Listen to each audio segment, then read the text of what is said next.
Thank you, everybody. Hello, good morning, everybody. Thank you. It's just past 11 o'clock, so I'll start this meeting now. I'd like to welcome everyone to the Planning Committee meeting today, held in the Guildhall, City of Bath, this 31st of July 2024. My name is Councillor Lucy Hodge, and I'm Vice Chair for this committee. I will now ask the officers at the top table to introduce themselves. Good morning, I'm Karina Haskins from Democratic Services. Good morning, I'm Sarah James, I'm the Deputy Head of Planning from Development Management. Good morning, I'm Charlotte Truman, Senior Legal Officer.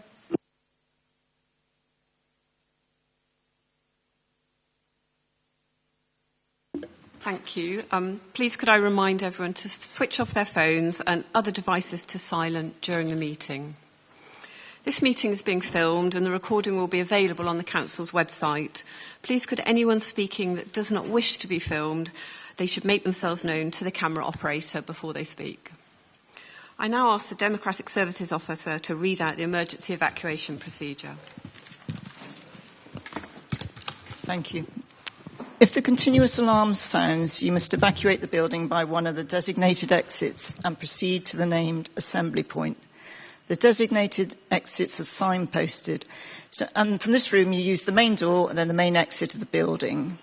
The assembly point for this building is in Orange Grove on the green outside Browns.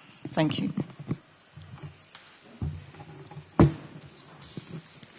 Thank you, Karina. Could I also ask that the Democratic Services Officers give us details of any apologies for absence and substitutions for this committee today? Thank you. We've had apologies from the Chair, Councillor Ian Horsell. We've got Councillor Duncan Housel substituting. Also apologies from Councillor Toby Simon and Councillor Ruth Malloy substituting.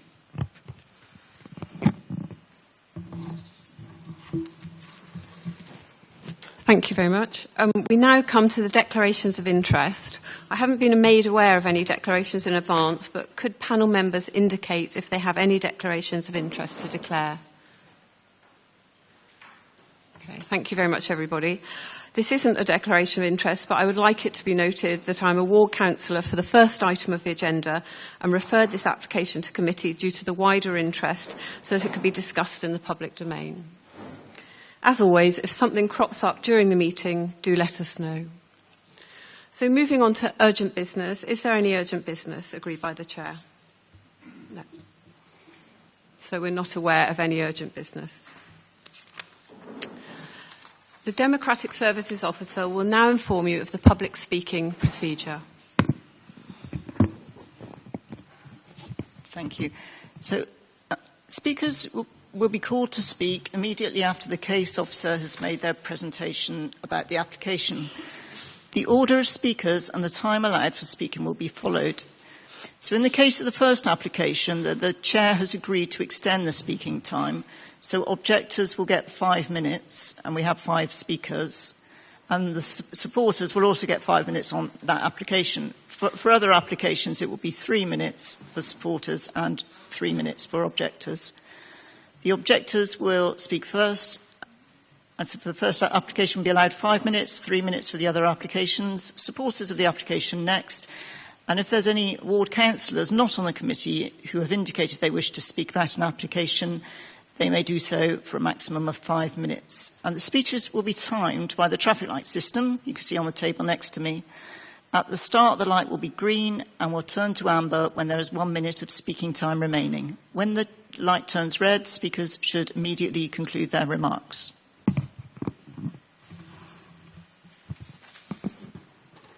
Thank you very much. Moving on to the minutes of the last meeting, the 3rd of July, I would just like to ask for confirmation that these are a correct record.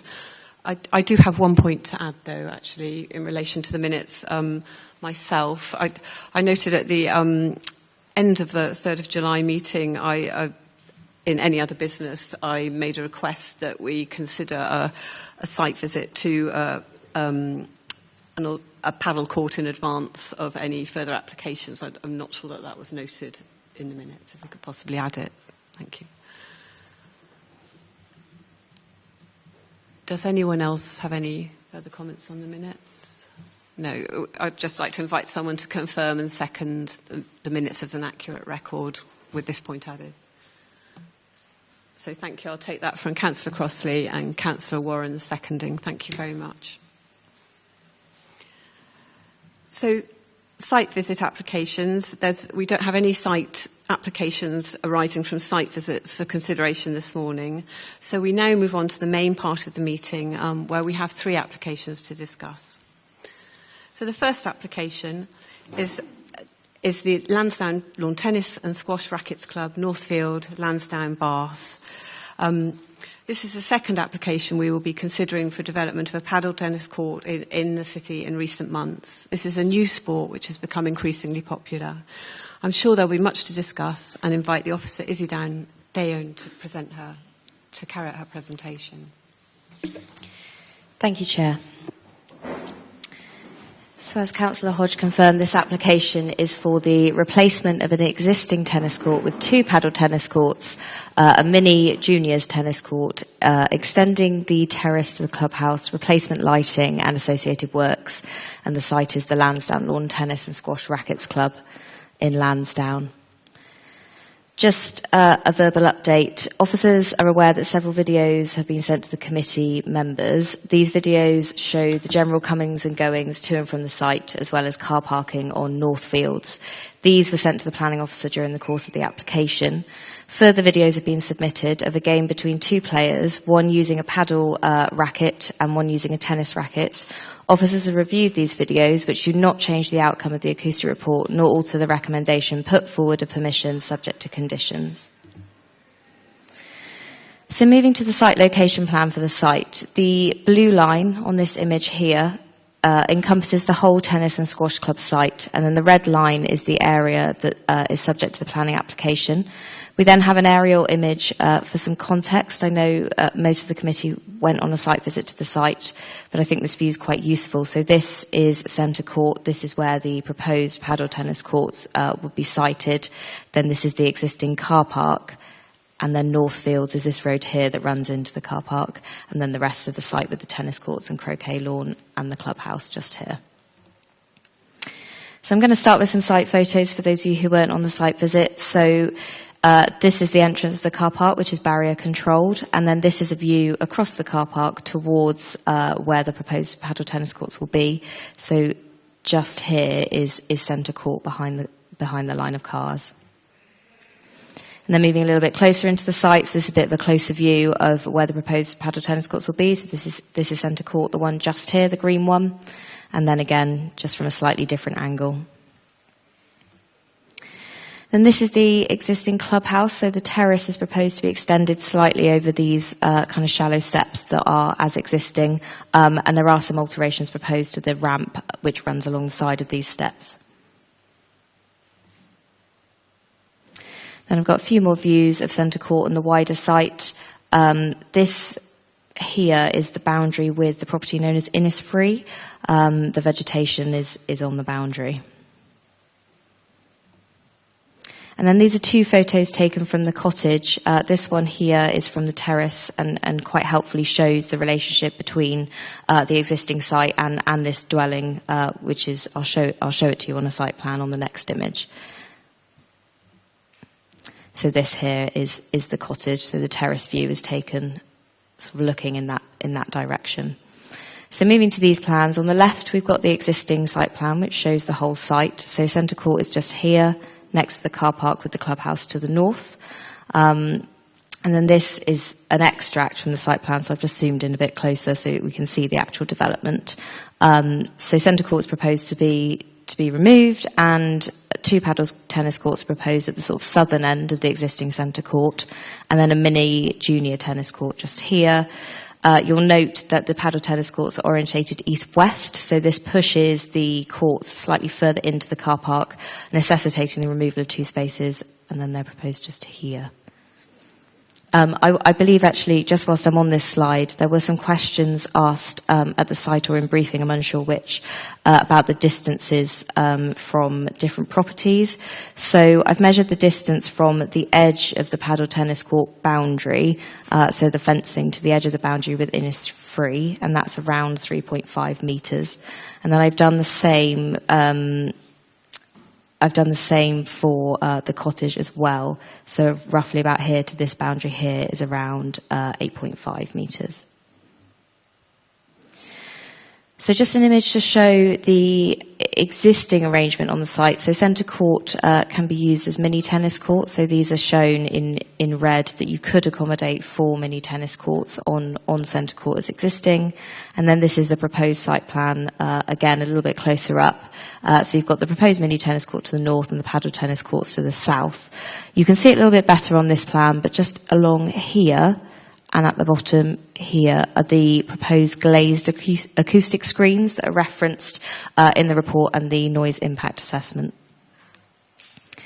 So moving to the existing elevations, either the west and south elevations. So this is as if you're looking from the car park into the site. You can see the section of the clubhouse here. And then this would be as if you were standing where Innisfree is, looking north towards the clubhouse in the background. And then again, the east and north elevations from the other sides. And then the proposed elevations. So the top elevation again is the west elevation. So as you're looking from the car park, you can see the proposed paddle tennis courts here. So they will have glazed walls essentially, which will allow a view of them from the car park. I do have some sort of CGI images a little bit later in the presentation. You'll then see the floodlighting for the paddle tennis courts. There's four floodlighting columns proposed for those. And then just looking from the other side, so fairly similar visual appearance on the other side. So I've got some visuals and sketches. So these are taken from the design and access statement that was submitted with the application. This is a photo of an example of the panoramic style paddle tennis courts, just to give you an idea of what it may look like with the glazed screen and then an area of mesh. I think on the plans this is around 1.1 metres above the glazed screen, and then some kind of mock-up sketches of how the site may look once the development is complete, if permission is granted. So the application is recommended for permission for the reasons set out in the committee report and subject to the conditions listed in that same report. Thank you very much. So we'll now move on to statements from public speakers and ward councillors, and we'll be starting with public speakers first. I just want to be sure that how we will do this. As we have 5 speakers, will we be able to allow a little bit of time for people to move backwards and forwards? So we'll have 1 minute each, or you'll pause it. I think it may be best if they all came forward at the same time, just so that they can... Yeah. So what we think would be the best idea is if all 5, and what we usually do actually when we've got combined speakers, is if all 5 speakers come forward at the same time, so we bring 5 chairs to the table and speak in turn, but we will allow a little bit extra over 5 minutes for the quick transition between each speaker, if that's all right. So if you'd like to bring if someone could bring 2 extra chairs forward. Yeah. Okay. Yeah. So we need to make a note of, if we allow a little bit extra over 5 minutes, then the applicant is entitled to a little bit extra over 5 minutes. I just wonder if...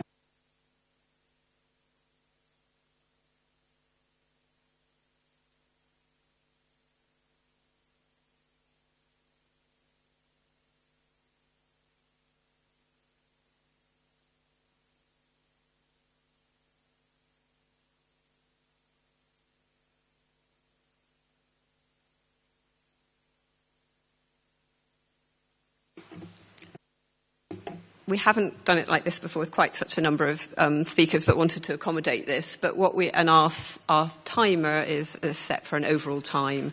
So if you don't mind, our democratic service officers might interrupt you a little bit as you approach a minute. Just don't be put off by that, but it's just a warning to try and stop at a minute and then move on to the next person, if that's okay. Thank you.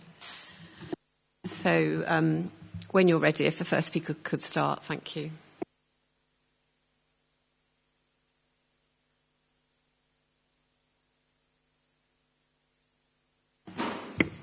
We won't start the timer until the microphone is sorted out. Thank you. Good morning. I'm Tessa Hamden of Context Planning. I represent the occupiers of the cottage which directly abuts the site.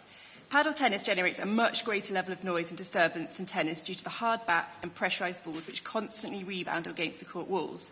The noise assessment underplays the harm. It only assesses impact using average background noise and source levels. Whilst the committee report explains it's normal to use averages, this distorts the findings for the applicant's benefits. There are many times in the day when the background level is below the average used. These times cannot simply be ignored. The assessment shows at these times the increase in noise will be above what Sport England and the World Health Organisation advise is acceptable, illustrating significant harm. Further, is the impulse noise of paddle tennis, i.e. the constant banging of a hard ball against the different surfaces that causes harm, not the average noise generated during the game. Again, averages falsify the conclusions. Overall, siting paddle tennis courts abutting the cottage will cause unacceptable harm. Members refuse the scheme at odd down. The relationship between the cottage and the courts here is much closer. My professional view is the application should also be refused.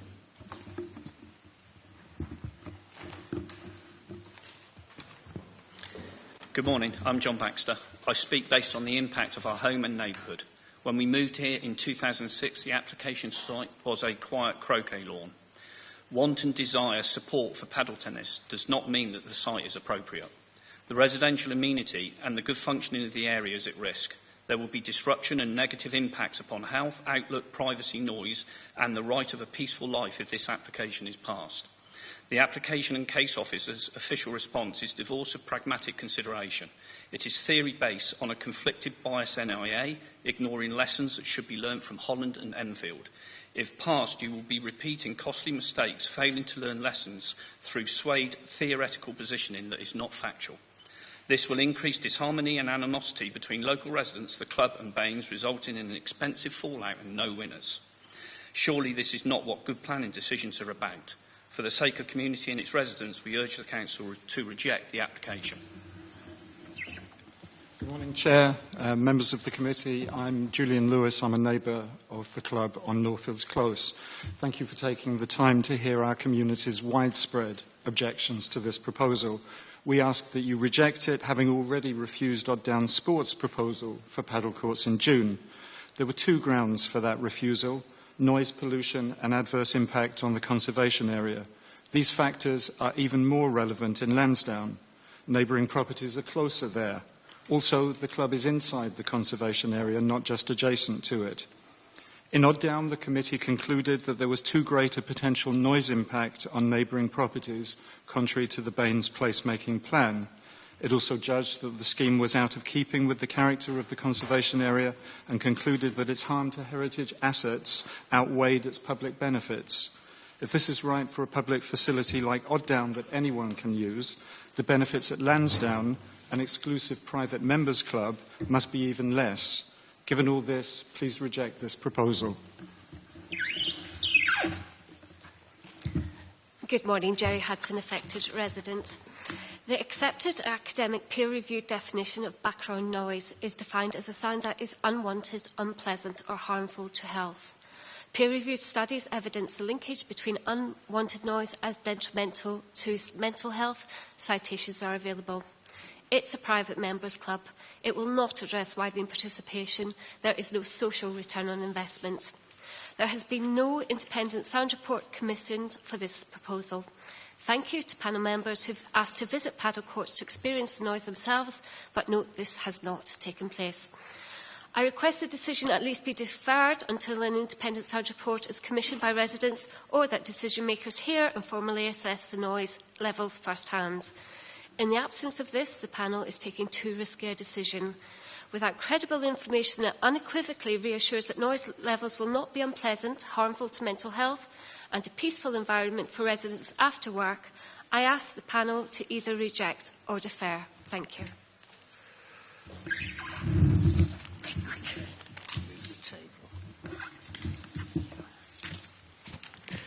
Good morning. John Morgan. Is that right?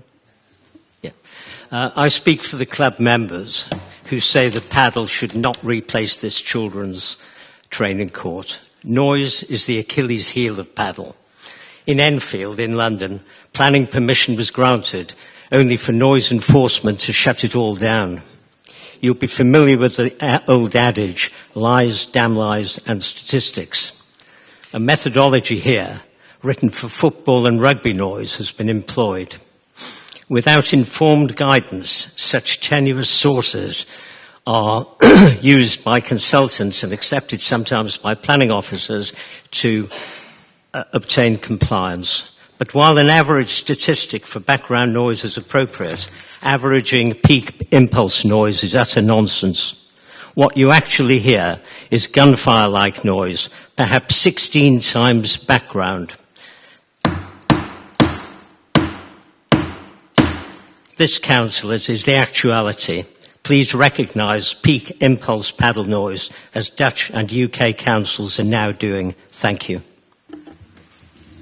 Thank you very much. That was 5 minutes and 19 seconds, and we'll afford the other speaker exactly the same period of time. Thank you.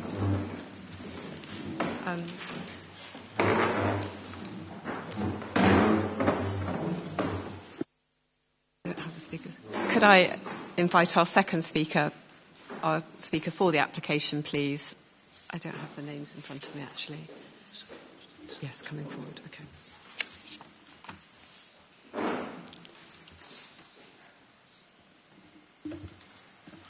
Chair, members, good morning. The Lansdowne Club is an established sport and recreation facility located in the heart of the community it has served for over 140 years. It predates many of the residential properties that now provide its context and provides a vital venue for residents of Bath and surrounding communities to participate in outdoor physical activity. This application is simply to replace an existing outdoor tennis court with open mesh sides with 2 paddle courts with sides that will be enclosed with glazed screens. There can be few more appropriate places to extend and diversify opportunities for outdoor racket sports for residents of Bath than in association with an established outdoor racket sports venue that has benefited generations of residents from the city and beyond.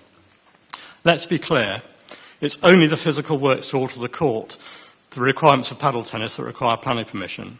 Use of the existing court for paddle tennis does not require consent, and other activities that can be played on the existing court have been introduced in recent years. In particular, pickleball, which is noisier than paddle tennis, has not been accompanied by any of the noise mitigation associated with the current proposals, yet has not given rise to complaints. Paddle tennis is one of the fastest growing racket sports internationally, new facilities being developed across the UK. It caters for all generations and encourages more active lifestyles across the age spectrum. Bath doesn't currently have any paddle tennis facilities, meaning 60 Lansdowne members are travelling to Bristol on a regular basis to participate in the sport. Core strategic objectives of your development plan framework are to plan for development that promotes health and well-being, enabling opportunities for people to lead healthier lifestyles and to reduce the need to travel. That is exactly what the proposals will do.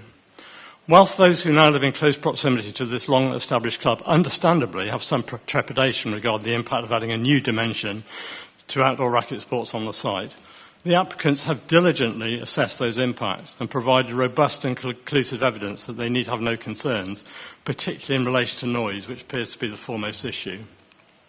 Rather than simply relying on hypothetical noise projections, the applicant's acoustic assessment uses actual recorded levels from a live facility in Bristol. That data confirms not only the actual noise profile for a comparable facility, but also the effectiveness of glazed walls in providing an acoustic barrier. Utilising that data, the applicant's assessment confirms that the noise impacts achieve compliance with both Sport England and Lawn Tennis Association guidance through the incorporation of glazed screens, not only at either end of the courts, as is standard given that they're integral to the game, but in this instance, along both sides. Therefore, in this instance, all 4 sides of the court will be protected by glazed screens that the applicant's noise assessment has shown to be effective in mitigating noise escape beyond the confines of the court. The noise assessment confirms that, with the mitigation in place, the cumulative impact of the paddle tennis courts with the ambient noise levels arising from the use of the existing courts will not result in a perceptible increase in noise levels at any of the adjacent residential properties. The LTI guidance is not that paddle courts should not be located within 30 metres of a residential property, rather that within this distance it is likely that sound attenuation will be required. The proposals are fully compliant with that guidance in incorporating sound attenuation that the acoustic assessment confirmed will be effective and is accepted by your environmental health officer. The change in the ambient noise climate will also be below the maximum acceptable level recommended in Sport England guidance. There are no other neighbourhood amenity issues that indicate planning permission should be refused. The additional floodlighting will not be discernible in the context of the existing and will be extinguished well before sleep-sensitive hours. The proposals are acceptable in highway terms as confirmed by your professional advisor. As your officer correctly identifies, the test of policy D6 is that development proposals should avoid significant harm to the amenities of the existing occupiers. National policy relating to noise similarly seeks to protect against significant adverse impacts. The evidence accompanying the application, endorsed by your own professional experts, confirms there will be no significant harm. In considering technical matters of this nature relating to the assessment of noise, particular regard should be had to relevant professional advice, failing which the decision will be untenable in connection with any appeal proceedings and potential cost implications. Finally, you will note the considerable community support for the proposals, which outnumbers those who are objecting. In the interest of promoting the health and well-being of a large sector of the community, which you are pledged to do through the key objectives that underpin your development plan framework, I commend the proposals under your officer's recommendation to you. Chair members, thank you very much for your time. Thank you very much. That was exactly to time. Thank you.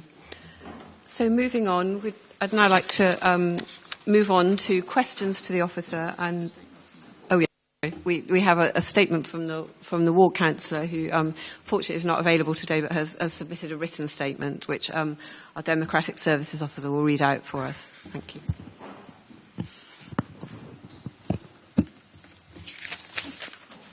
Thank you. This is a statement from Councillor Mark Elliott. My apologies for not being present in person to make a statement to the committee, but I'm on a pre-booked family holiday. I have two primary concerns about the proposed development of paddle tennis courts at Lansdowne Tennis Club.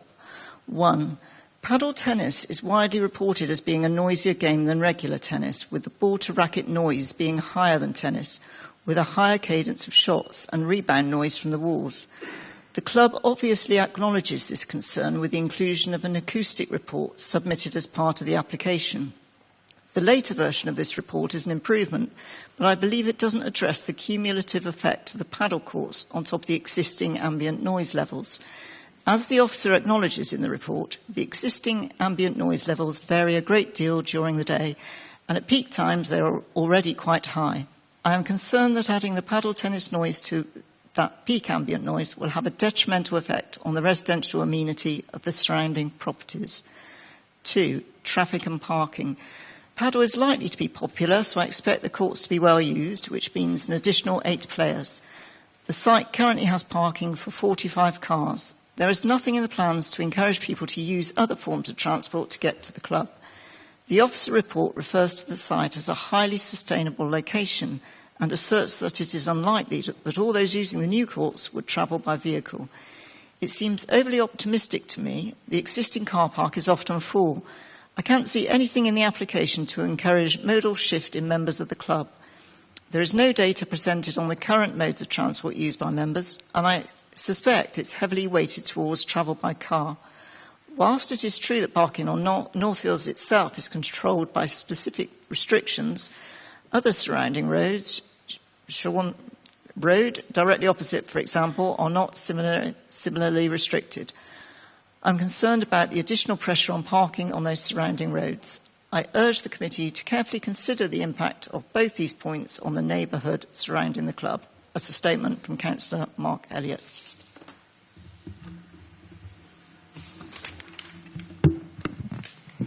Thank you very much. And now we move on to questions to the officer. Do we have any questions? Yes, I'll start with Councillor Jackson. Thank you. Thank you very much.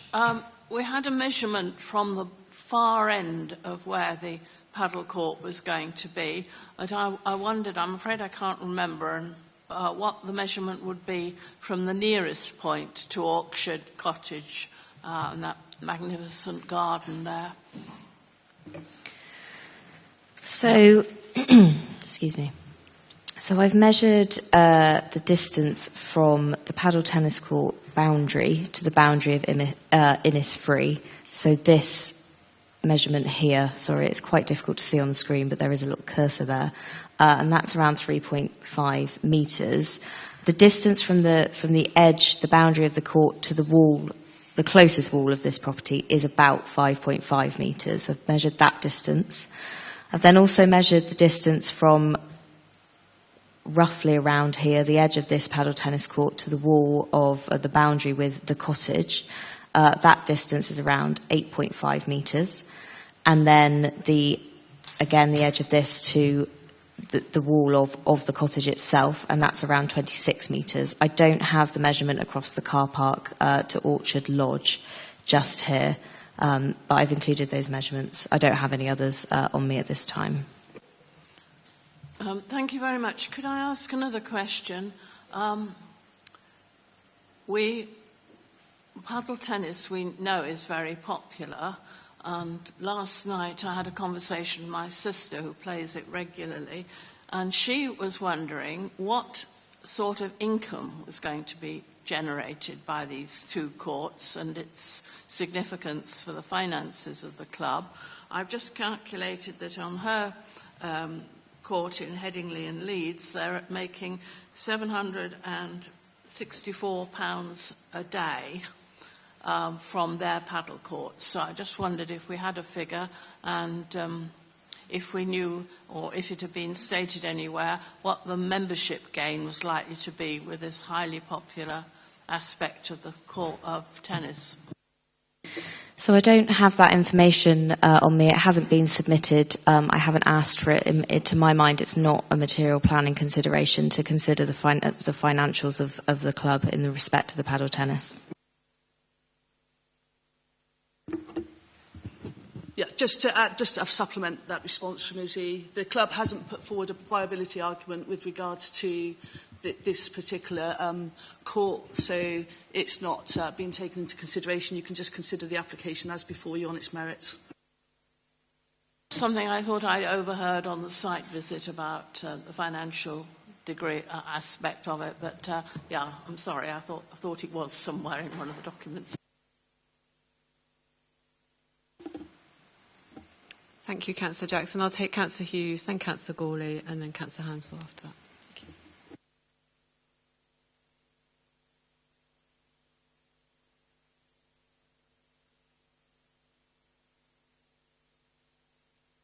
Thank you. There we go. Well done. Okay, thank you. So I just have a couple of questions to do, firstly, with the noise reports.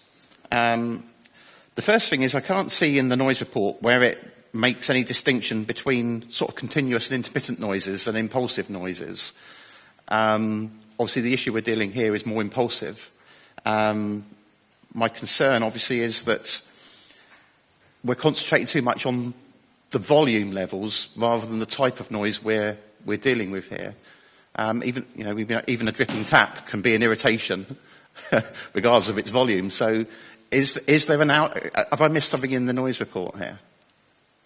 So there's not a distinction in the noise report, but obviously the measured levels of noise, particularly at the paddle tennis courts that they took their measurements from, will have accounted for the strike noise, because that will be the peaks when the ball is hitting, and then obviously the troughs when it's not. So that is accounted for in the volume. Having spoken to our senior environmental health officer on this point, we have accounted for that. It is in the report that we have accounted that there clearly is a fluctuation. There clearly is, it is impact noise, but the ball is struck in quite a similar way to tennis, and I would say that is also an impact noise which exists in this location. So I think that needs to be taken into account. I think the noise report has been based on kind of best practice, best standards. Obviously, members, I think you should be considering the strike noise and how that may impact. But in terms of the characteristics, officers don't think that it would cause a significant harm here, but members need to take a view on that themselves. Can I ask a second question? Thank you. So, on the noise reports, I mean, we've already identified that the distance between Innisfree and the courts is 3.5 metres, and obviously we've got an LTA recommendation without mitigation of 30 metres. So we're significantly below the LTA's recommended distance. The noise report seems to indicate that that on the edge of the court there, you've got a 60 dB noise level, and it seems to indicate a significant drop over those 3.5 metres, and that seems odd to me. So let me just go back to the site photo here. So the sound will obviously be baffled by the intervening vegetation, whether there's boundary fencing and things like that. So that's not an open boundary, so that will have an impact on how the sound dissipates and how the sound carries to that property. They have, as I showed on the site plan just here, they are proposing that the noise report accepts that the noise levels are above what would be acceptable, and therefore they are proposing the glazed acoustic screening to bring them down to levels deemed acceptable from the noise report as recommended by the LTA guidance. The LTA guidance doesn't say that paddle tennis courts must be 30 metres from properties. It just advises that if they're within that 30 metres, it's quite likely that they will need some sort of acoustic screening, which the acoustic report has shown is necessary here. So there isn't any reason that officers feel that those measurements should be challenged. And I think the intervening vegetation is quite an important factor in terms of the noise as well. So that also will come into play in those levels. Okay, so we're relying on vegetation as well. Okay. And finally, do we know, obviously these figures must have a tolerance on them. So do we know what sort of tolerance they've applied to these dB figures? I mean, it could be plus or minus 3 dB or 6 dB. So I don't know in terms of a tolerance, but that is why they have taken an average noise level. So I know that's something that's been discussed by objectors to the application, and again, it's set out in the officer report, but clearly there are going to be fluctuations in both the baseline noise levels. There are parts of the day when, there won't be many people playing, it will be very quiet. There might be parts of the day where all the courts are occupied and the site is quite loud as existing, and that will be the same as paddle tennis. So that fluctuation is accounted for in the averages. In terms of a tolerance, I'm not sure. Okay, thank you. Thank you.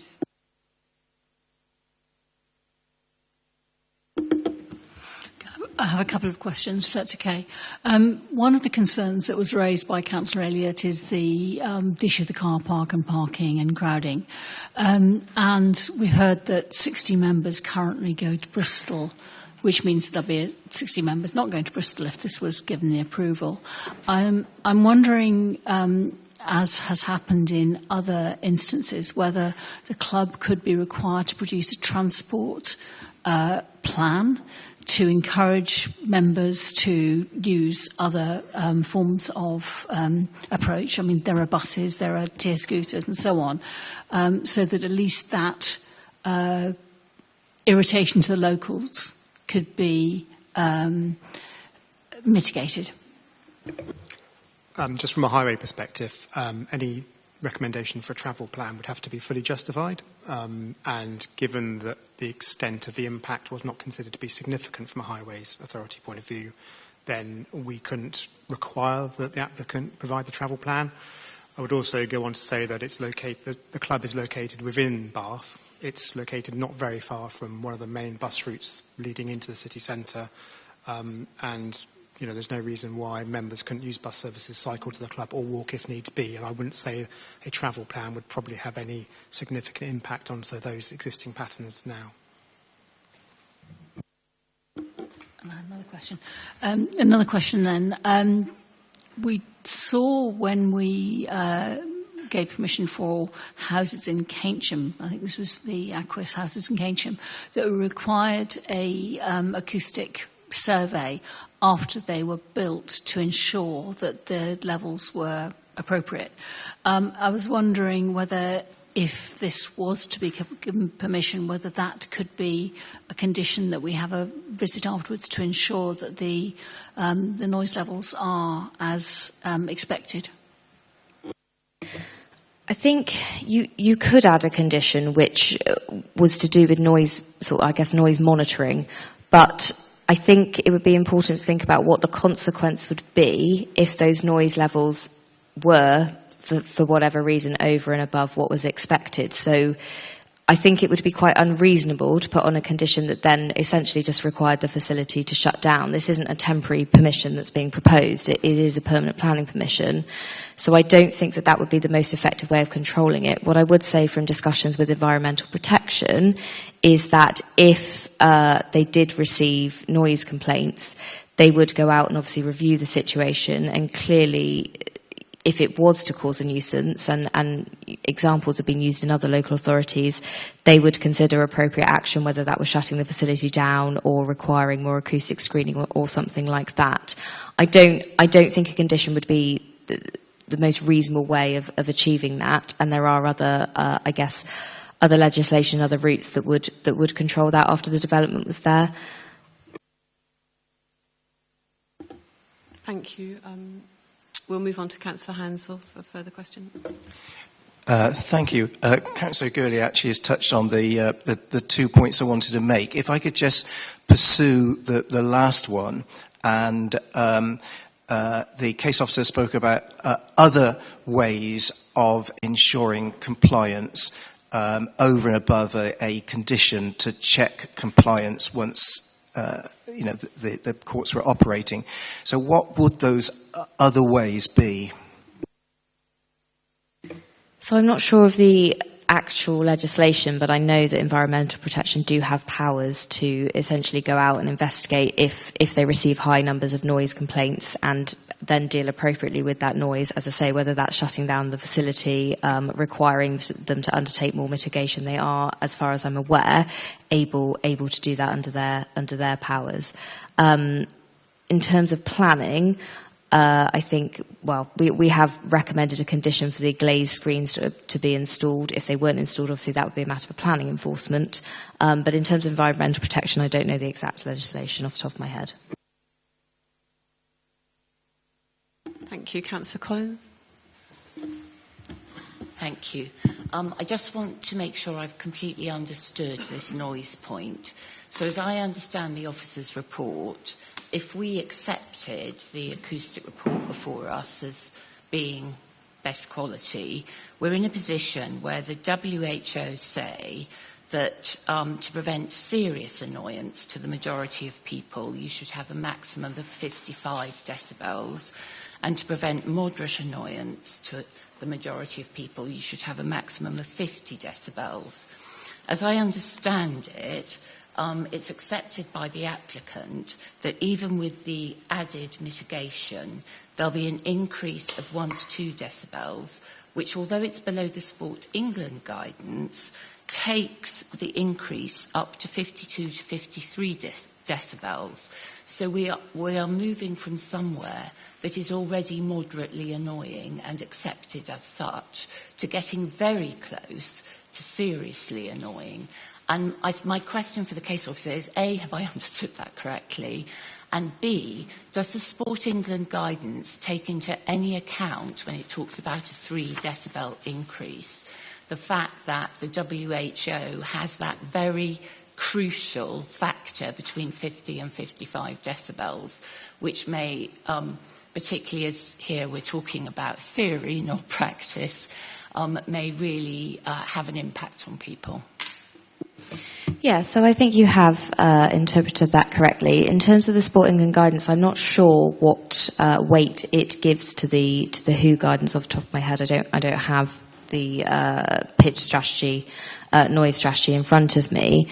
I think what the committee needs to come to a view on is whether that increase in noise would, in terms of our planning policy, be cause significant adverse impact to the residential immunity of the neighbouring occupiers. So, yes, the WHO guidance obviously does have that distinction, but we have to apply that against our own planning policies. So I think it's that increase of 3 decibels, which obviously Sport England guidance is saying is acceptable, whether the committee think that would tip into becoming a significant adverse impact contrary to policy D6 would have been my advice. Thank you. So I will take Councillor Monroy first, and then Councillor Hughes and Councillor Hansel. Thank you. Yeah, thank you. I have a question about conditions. So if you were to accept this with various conditions added, would it be possible sort of to err on the side of caution rather than approving it and then waiting for people to complain about possible excess noise, to say that to have a condition would limit the hours that the paddle courts and the mini court could be used? Because after all, you're actually creating 3 courts where previously there was only 1, so just that alone means there are going to be more people and more noise. However, particularly thinking about the mini court, which is meant to be used by children, I wouldn't expect them to necessarily be playing up until 9 o'clock at night. I noticed there is a condition in their hours of illumination compliance, which would be from 9 in the morning till 9 at night, but there's nothing about use apart from that. So depending on the time of year and so on, I was just wondering whether is that possible to have a condition to say reduce that, say the number of hours that these new courts could be used, and then with the option possibly then if it all goes swimmingly and there's no complaints from anybody, that the applicant then comes back and requests to increase the hours rather than having them, and then trying to reduce them. Is that possible? Yes, so I actually believe that is an error on my part. There should be a condition on there which does control the hours of use between 9 a.m. and 9 p.m, the same as the lighting. So if members were minded to permit the application, I would suggest delegating to permit so that condition can be added. So thank you. That was partly answered my question, but the other one is about, is it possible to have reduced hours, so less than those, and then the option of the applicant coming back and later asking to increase them if everything goes smoothly? So if the committee wanted to amend the conditions suggested by officers, it's their prerogative to do so. I would suggest that any time limits should be reasonable, and obviously should be considering things like antisocial hours and in the context of the existing courts. I think it might be something that if that condition did want to be changed, that members should perhaps suggest the hours that they think appropriate, and then officers would need to go and discuss those with the applicant prior to a decision being made. But yes, I think members could amend conditions as required. Okay. Take Councillor Hughes and a question from Councillor Hansel.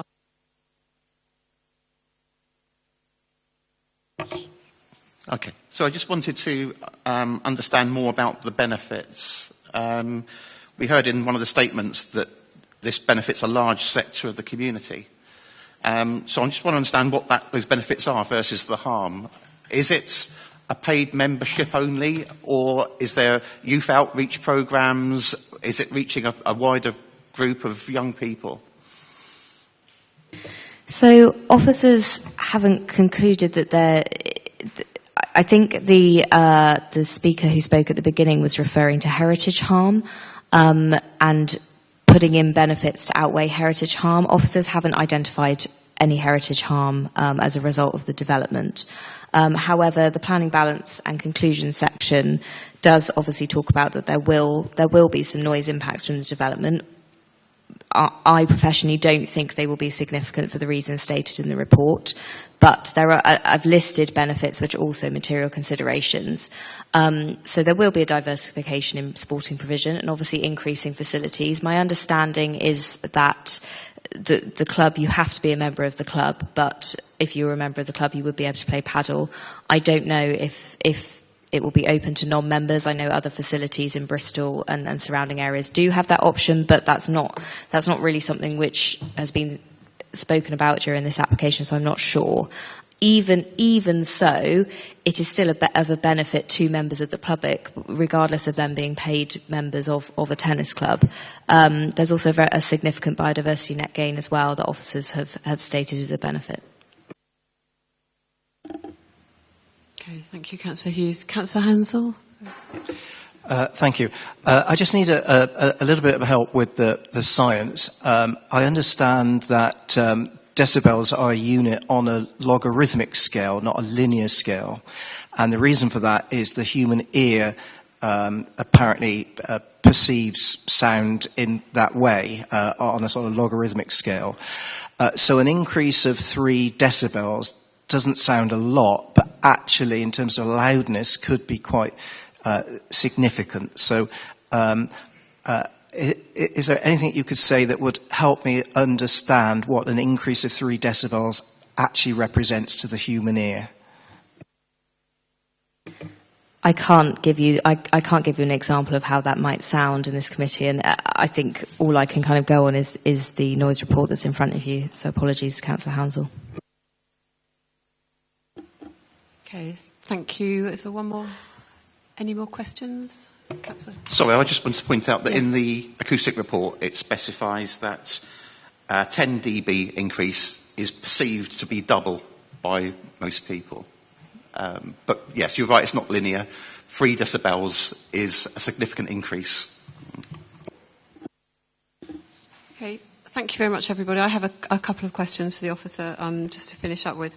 So, again, my questions are around the acoustic report, which I'd just like to understand a bit more. And for comparison, I looked at a report commissioned by another local authority in relation to a paddle tennis application, which I think I have mentioned previously. And it does actually list peak decibel levels, and I'm just wondering if I've missed them, or is there any way of evaluating them? It gives an average, but without a range in this current report. I'm not quite sure how one would interpret them. And I also wondered that the comparison data is based on a single day at another site in terms of a single measurement at another site. And I just wondered whether the environmental health so I did read his asks for more information, but I would have thought there are a lot of variables in taking data from a single day on a single site, such as the weather, the people that are playing on that date, the direction of a sound, and I would have thought data would be stronger if it was from, the baseline comparative data would be stronger if it was taken on more occasions. So has the environmental officer, did he raise any, or the person raise any queries about that? And finally, I just wondered if anyone in the room could advise us a bit more about the noise abatement options of an environmental health officer and how that works in terms of if residents in the future are experiencing noise intrusions. Thank you. I'll try and answer all of that. Sorry if I miss anything. So in terms of the listing the peak decibels, no, that's not done in the sample noise data. They've taken the noise level across periods of around, I think it's 5-minute intervals. So yes, within that time, obviously if they're playing a rally, there could be greater peaks. There will also be lower troughs, I suppose, for want of a better word. So that is something to consider, but has been considered in the assessment. Again, I've spoken at length in the report about the reason why averages are used. and that has been accepted by our senior environmental health officer as well. In terms of the days of survey, so the original submitted report didn't cover the time frame that the paddle tennis courts proposed to be used, and so our environmental health officer asked for them to go back and do additional surveying times, which they went away and did. In terms of the sample noise data that is taken on one day, yes, conditions do play into that. They have listed the conditions of the weather, for example, on that day. You know, things such as wind speed, and if it's wet would influence, of course, influence. But I think even taking a larger sample of data, that they're unlikely to come up with a significant range, and actually there is always going to be some variation in play. There might be games where players are completely silent and they don't make any noise at all. There might be games where they're much more aggressive and they make more noise. And I think it is obviously quite difficult to account for human variation. And that is the same for the tennis play that goes on at the site at the moment. There will be some players that are noisier than others. And again, that is discussed in the report. So our environmental health officer is satisfied that they've gone out, they've taken enough data, they've taken data from a live data source, a live paddle tennis game, and hasn't asked them to go away and do additional source data surveys. I don't know if anybody on the top table might be able to answer the other question. So in relation to environmental health and noise, they have their own powers to address noise. That goes across all sorts of noise and all sorts of activities. And in the event that there was significant noise that was being experienced by members of the public, they would have to report that to the environmental health officers direct, and they would investigate using their own powers, which are independent of planning, and they have their own noise monitoring equipment and would investigate and deal with that independently. Sorry, is it just one final question about the height of the acoustic barrier? Again, my reading around the subject seems to be typically 4 metres, and this one is 3 metres. But is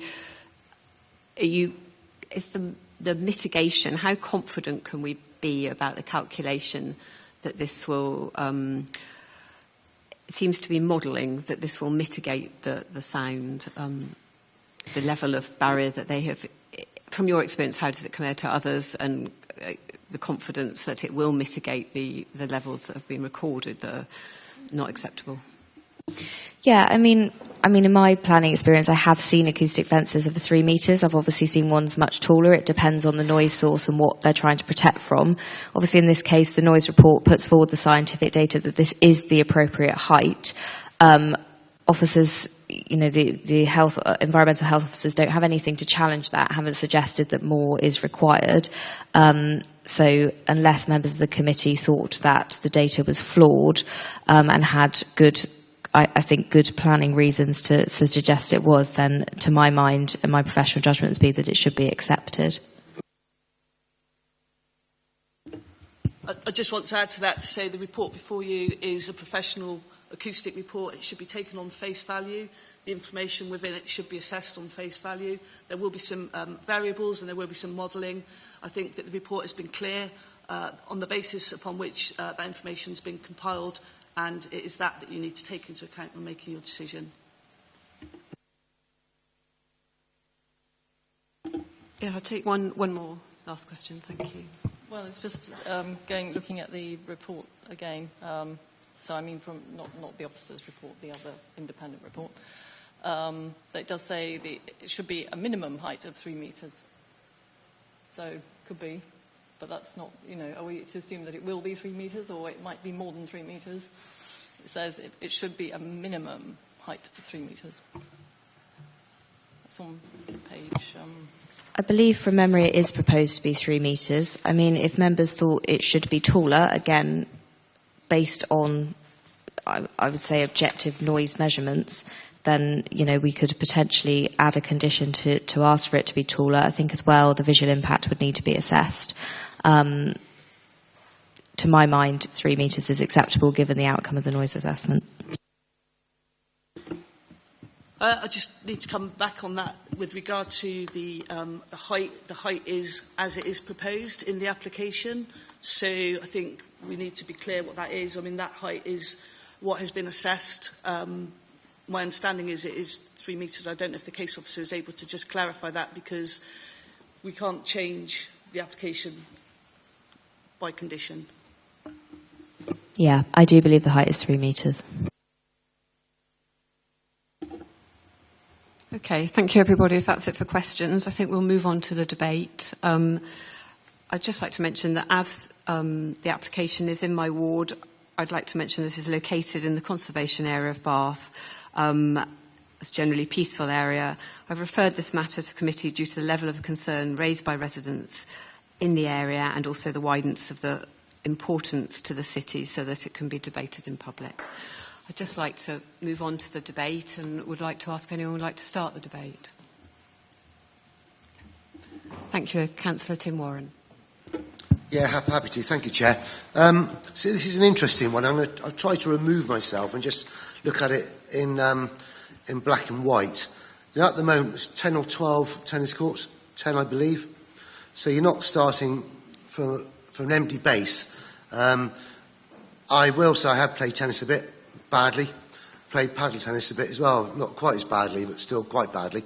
So you do have a certain amount of noise anyway.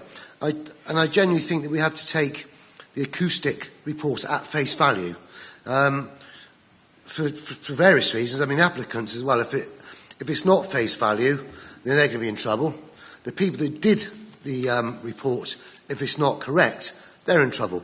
Then the people that are supplying the glass, for instance, if it doesn't do what they say it does, and it makes a lot more noise than the residents believe it will, or that they said it would, then again, they're in trouble. They have to replace it. So I think we do have to take it at face value a little bit. So does it make a lot more noise, paddle tennis, than tennis? I'm not convinced it does, a little bit more. I don't think it would off the back walls, because the acoustic bit will take a bit away from it. So at the moment, I would be inclined to support the application, but interesting to see which way the debate goes. Thank you. I'm afraid taking the acoustic report at face value, I reached a different conclusion to Councillor Warren. I think when we're considering significant harm here, and the point of my question is, how close are we getting to the serious annoyance level of 55 decibels? I appreciate that there is already a noisy site there, but the applicants in their own noise report say that even with all the mitigation from their acoustics, they are expecting a 1 to 2 decibel increase, which they say is lower than Sport England guidance. But that is pushing really close to that WHO 55 decibels, serious annoyance to the majority of people. And it seems to me that when we're at that, accepting that there is already background noise, when you're actually tipping up to a level, to that much higher level, I think, and having visited the site and seeing how constrained and how close the houses are, to me that feels more like significant harm. And I also note that the benefits that the case officer sets out include diversification of sporting provision. But given that, and indeed they would have problems with the highways issue if these paddle courts were opened up much more widely, given that this is actually diversification within a membership club and those courts are already used for children's activities, I think that on the benefit side I don't see quite such a weight. So I'm inclined to the opposite opinion to my colleague. Councillor Hansel. Thank you. And I think Councillor Collins has made an interesting point about when the harm becomes significant harm, if we reach that threshold harm to amenity. I think the transport issues are kind of irrelevant for this application. I don't think it's going to make any material difference to the numbers coming and going. I'm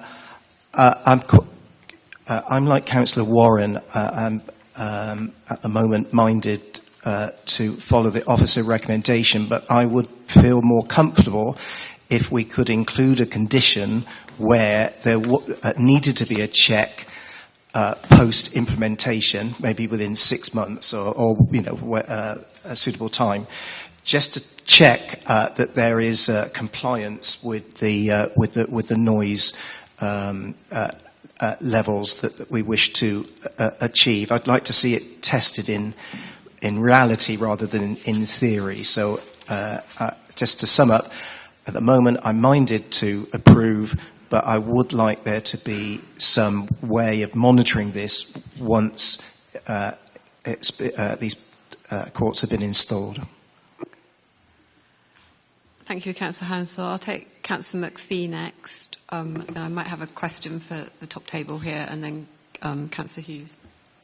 So I'd like to come back to the condition that Councillor Gourlay, and I remember it very well because it was in Keynsham, the previous one, and it was noise made by the local restaurant and how good the noise mitigation of the flats that were being made.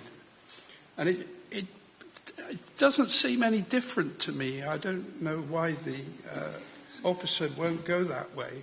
But to me, you know, if you're going to put it close to a building, you're taking a higher risk.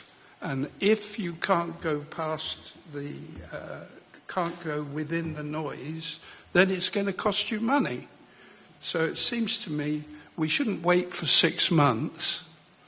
You know, we have values, we have a specification. We should just make sure that that specification is set. And if that means they've got to move, don't like the risk and they've got to move a bit further away, so be it. So I would certainly favour it with the condition.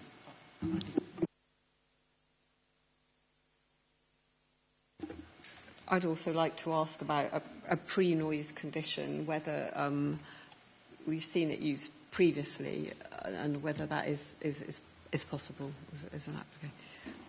Preoccupation condition on noise that's evaluated after the mitigation is put in place. Is that possible?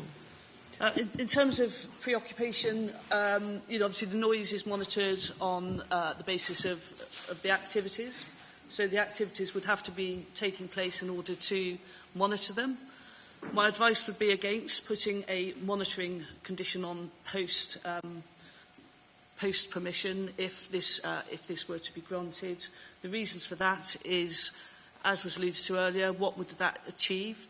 If the monitoring condition demonstrated certain levels of noise that were unacceptable, then the way in which to resolve that would be to go through the environmental health regime and use the noise powers that are available through that regime as opposed to through planning. It wouldn't be reasonable, for example, to say if those noise modelling measures were not met in terms of the levels that are predicted, that the operations would cease, because this is proposed as a permanent application, and that just wouldn't be an appropriate and reasonable condition to add that wouldn't meet, in my view, the conditions tests.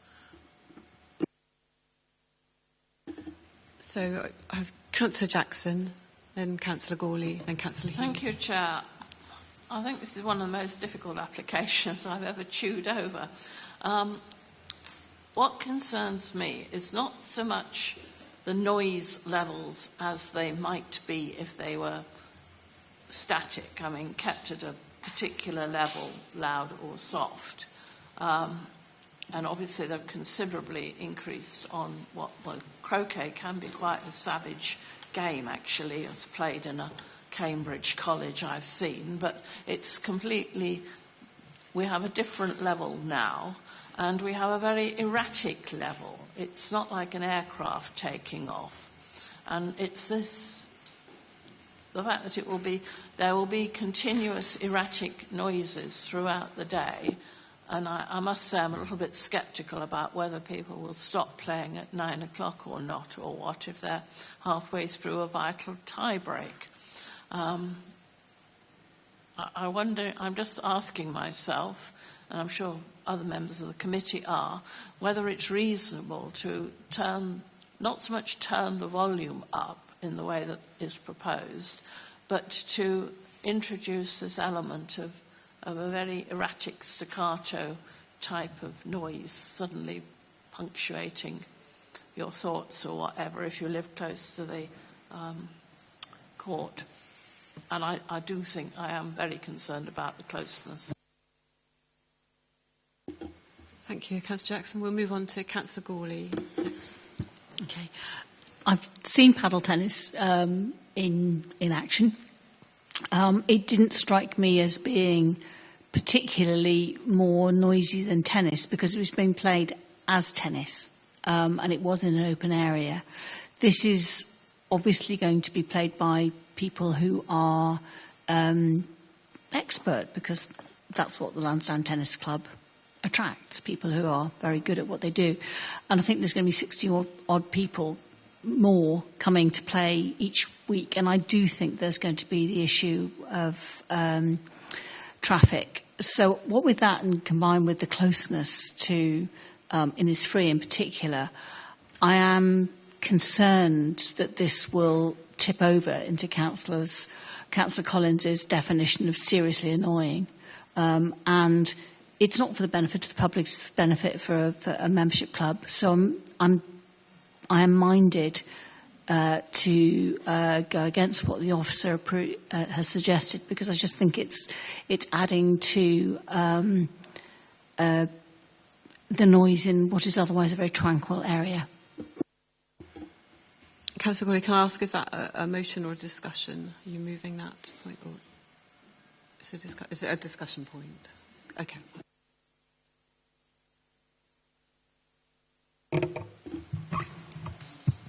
Thank you.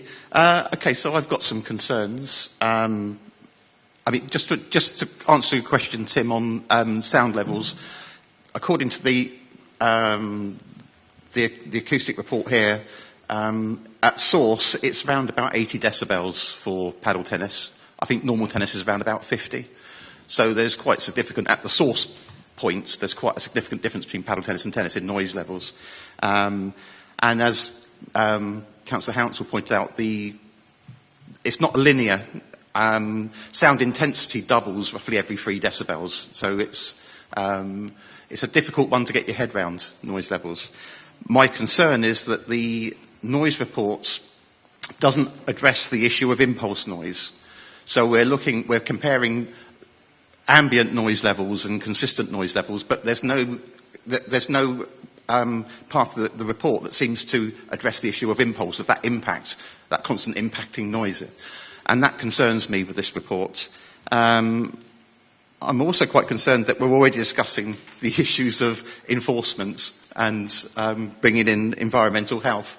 I mean, we should, if there is a genuine concern, then we shouldn't really be going forward with this.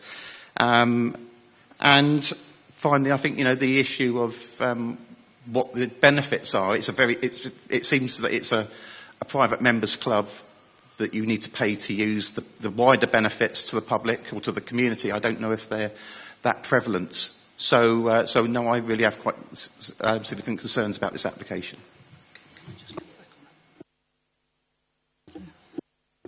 Sorry, I just want to come back in to say the responses in relation to enforcement and environmental health were directly in relation to queries that were raised and points that were put.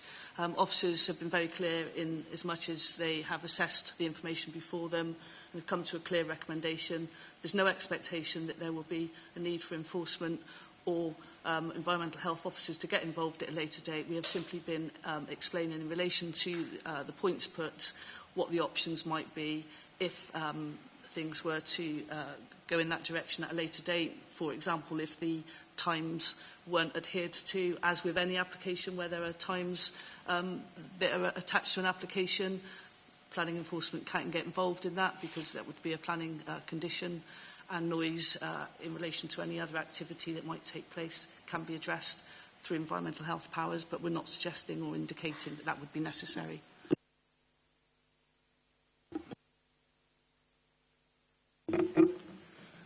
Yeah, I mean, I was thinking about, basically it's because those people are the only people that can measure noise. I wasn't really seeing it as enforcement. The fact is they're the people that can measure noise. And all I'm saying, as with any other piece of equipment or whatever, you've got noise mitigation measures, and we just want someone to measure it before it goes in. It's not a major enforcement issue, it's a measurement issue, really.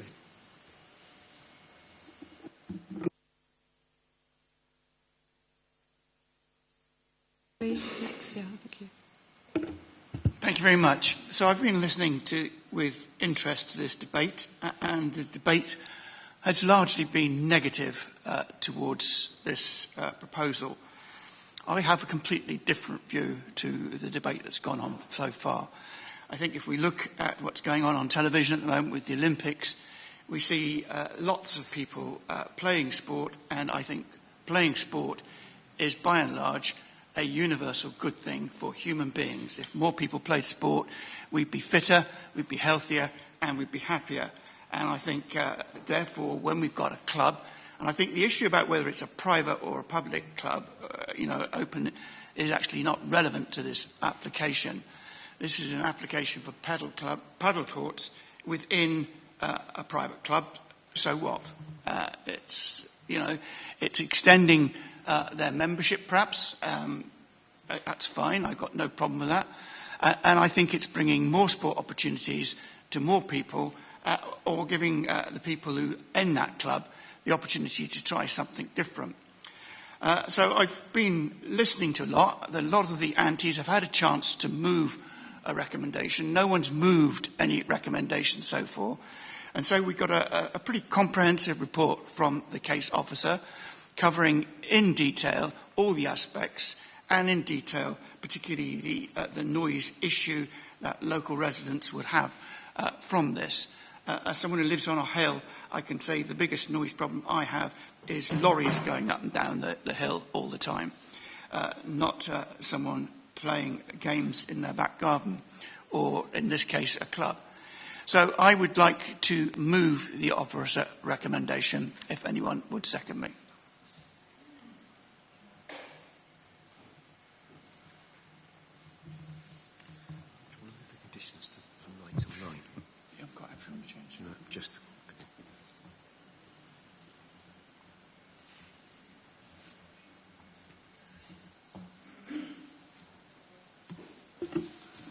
Councillor Crossley, can I ask if you would be able to amend that to delegate to permit? The case officer has raised that there was an omission in the report in relation to the 9 to 9 hours of the application, and so we would like to add that.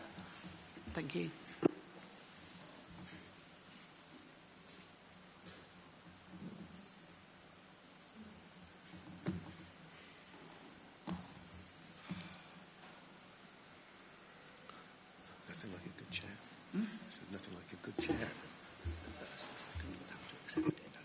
Yeah.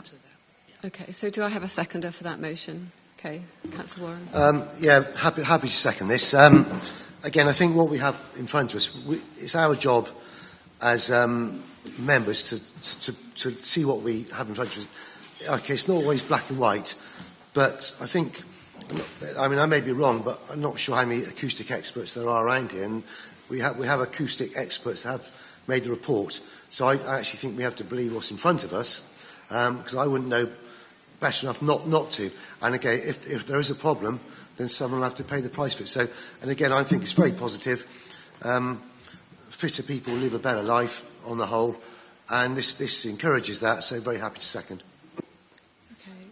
Yes, so we have a motion on the table and a second, so we can now return to the debate to make points in relation to that motion. So take Councillor Malloy and anyone else that wants to make a point.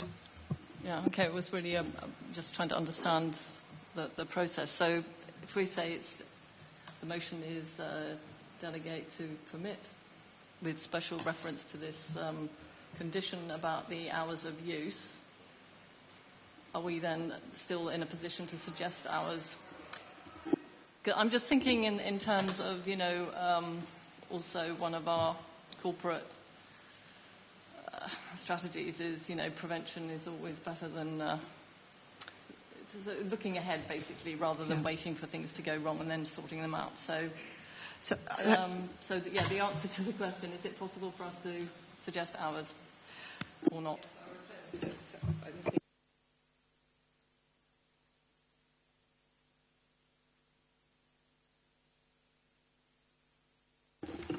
So in terms of the hours of use, and the case officer can correct me if I'm wrong, there are set hours proposed in the application. So those are the hours that we are considering. And if we were to, or if members would like to propose different hours, we would have to delegate to the officer to go and have those discussions with the applicant. So I don't know if the case officer can confirm what the hours are in the application. Yep, so yeah, as proposed, it's 9 a.m. to 9 p.m. But yes, if it was to be different hours, I think it'd be reasonable to go back and discuss those with the applicant first. So, Councillor Molloy, you are able to suggest a condition if you'd like to, with different hours, and then in the spirit of compromise, to suggest shorter playing times, in particular for the mini court, because that is specifically for children to use, isn't it? So whether that needs to go up to 9 o'clock at night, I don't know. Perhaps it doesn't. But I just wanted to kind of, you know, put it out there. Maybe it would be not unreasonable to suggest that that might be brought back to, I don't know, 8 or even 7. The paddle courts, I admit, are not aimed specifically for children, so that's a different matter, but just a question.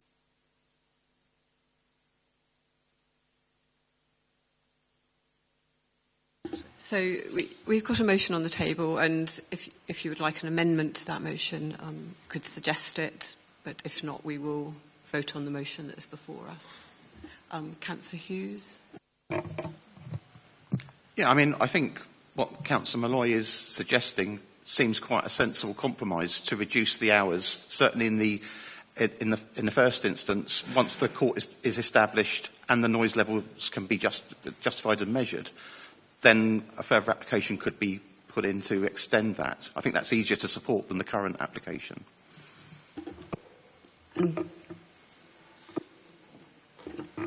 Again, that would be for members to put to the proposer of the motion. Members just need to be aware that that would change the motion to delegate to officers for further negotiations, and be aware that if the applicant decided not to amend those hours, the application in the same in its same form would be back before the committee.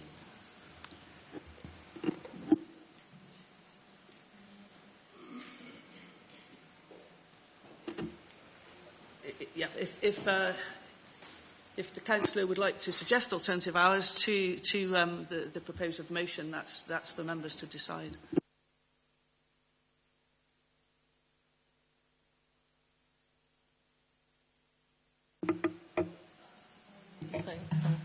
So I suppose part of the question here would be, if we were to do that, are we going to suggest slightly reduced hours of use to the mini court, which is like 1/3 of the space, or to all three, the mini court and the 2 padel tennis courts? So that I'm asking what other people think is reasonable, unreasonable.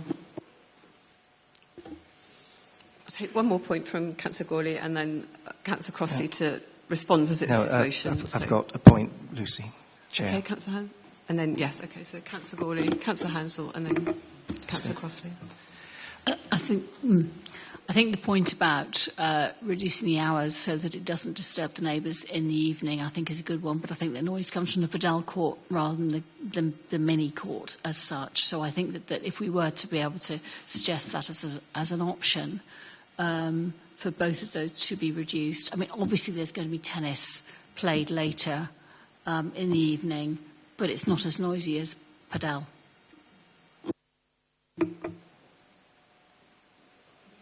Councillor Hansel? I just think we need to be very careful about the language we use. We've heard the word mediate twice. We're not a mediation panel to find compromises between applicants and people who object.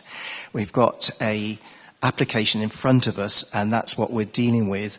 If you think there needs to be another condition, say what you think it should be, and then we can test it out with a vote. But we're not here to mediate between two sides.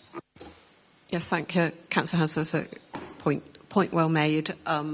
If people would like a change and condition, could specify what it is, but I'll now refer to Councillor Crossley about what he would find acceptable. Yeah, I move the officer recommendation. Therefore, if other council members wish to change those recommendations, they need to vote against mine and then propose their own solution.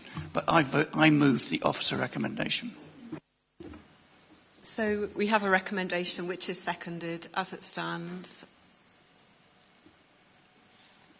I'll take a comment from Councillor Jackson and then we'll vote on this motion. I think it's very confusing because the officer, in fact, made two recommendations. The one that's printed in the report, and then she very sensibly said she had omitted the question of the hours and it should be delegate to permit to insert what she had omitted, and which, of course, applies on the other courts.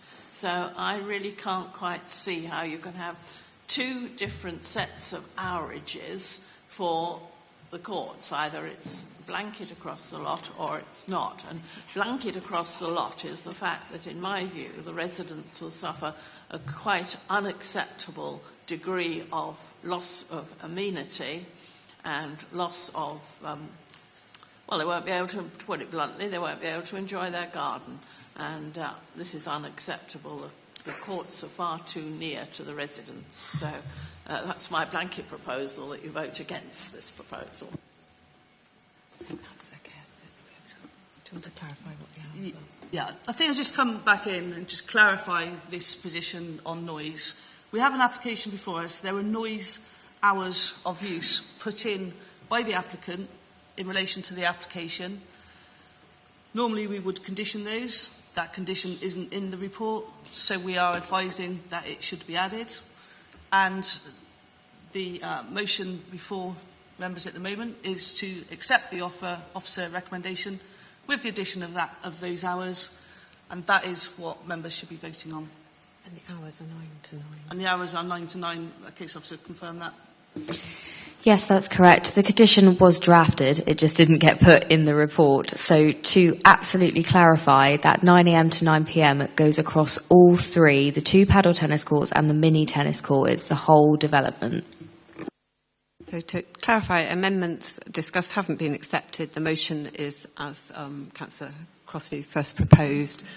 Are we ready to take a vote on that motion? Yeah, can I ask people to, sorry, the wording for, who would like to vote in support of the motion that has been proposed?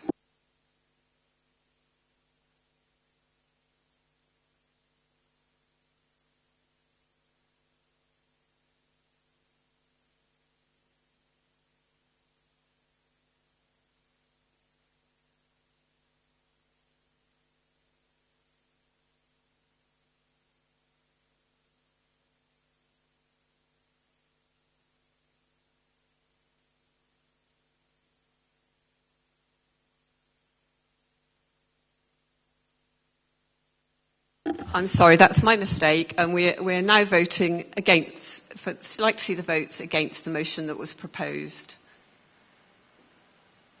Thank you.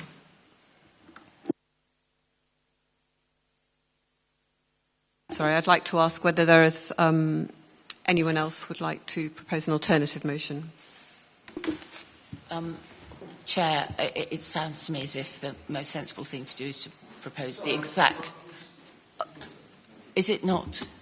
Oh, okay, sorry. So it sounds to me as if what we need to do is vote the alternative, which is to refuse the application, and I'd like to propose that.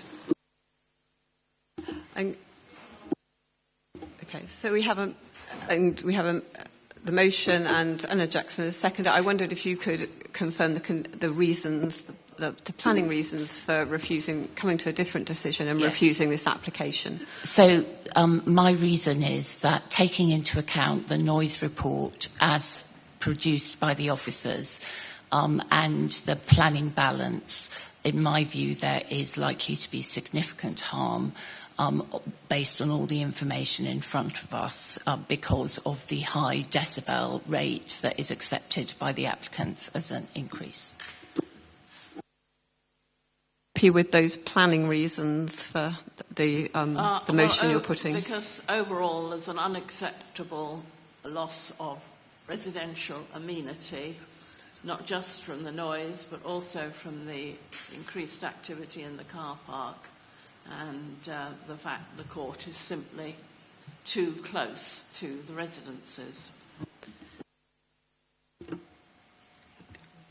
I would actually like to advise members against using noise refusal that refers to decibel bells and unacceptable levels of decibels in the context of this application, where we have an acoustic report that's been professionally produced and that's been assessed by an environmental health officer professional who considers the noise emissions to be acceptable.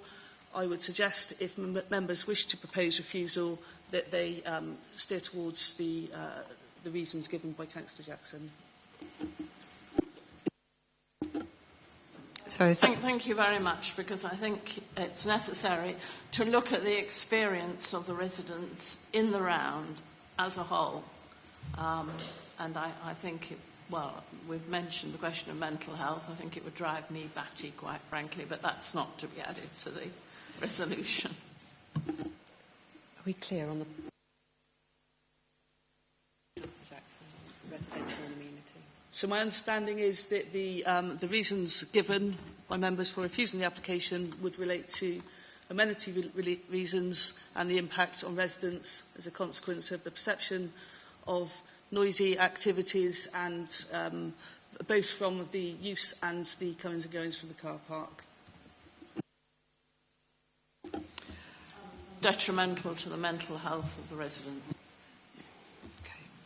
Detrimental to the mental health of residents. I'm not sure that's...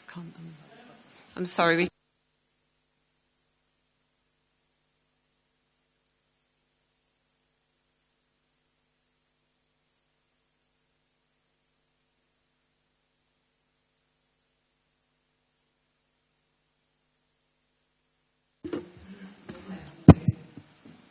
Yes, I move the motion, but having taken advice from the officer, I'm happy to move the motion on the basis of my seconder, Councillor Jackson's reasons. Sorry, Chair, can I just speak against the motion? Yes. Again, I think it's you're cracking a sledgehammer with a walnut, and if this does happen to fall, I will propose, which I don't think it will, but it does happen, I will propose another motion with lesser hours. Okay. Thank you, Councillor Warren. Okay, could we move to the vote? All those for the motion that is in front of us, proposed by Councillor Collins.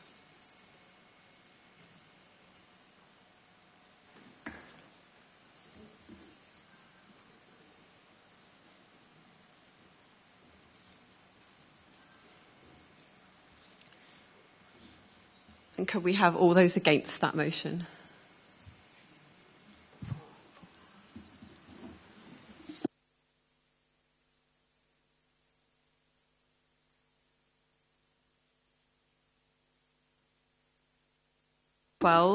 Could I suggest a brief break of about, should we say 3 minutes, 3 or 4 minutes, to move on to the next items?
very much.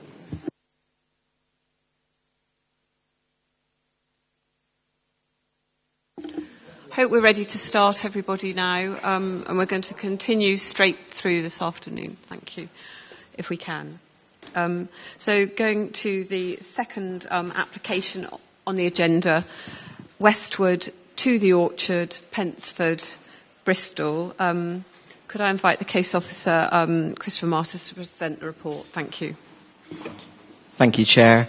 So the application that's before you this afternoon as item 2 on the agenda is an application for a pair of dwellings as a semi-detached pair, which are located at the heart of Pensford.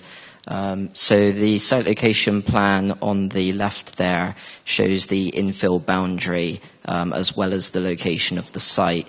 As you can see, the site is located at the heart of Pensford, which has been defined within the local plan as a sustainable location for residential development.